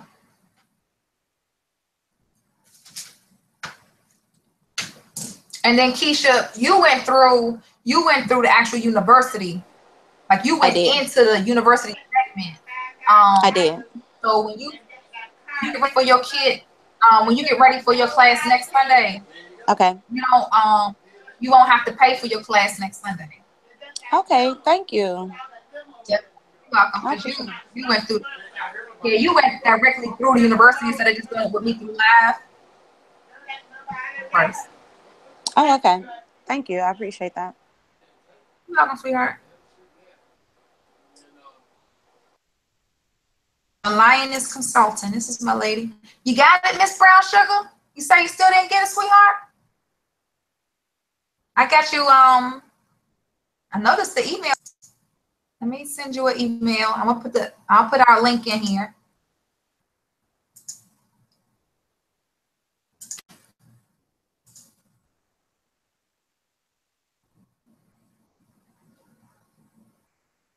Yeah, it's really going slow. I'm gonna end my feed. I'm about to end it. So everybody, just want to thank you guys for coming out. I'll see you next Sunday, as usual. See you next Sunday.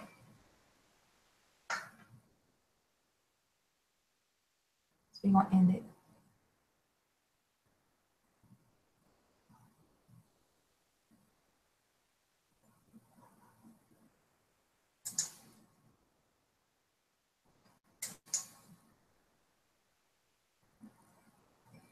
I got you, Miss Farrell3@gmail.com.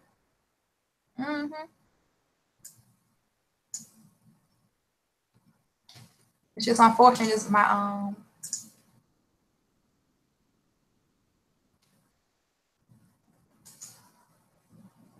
Yep. You're saying the invitation was posted to you, sweetheart. Got it? Okay, good. All right, great. Come on in.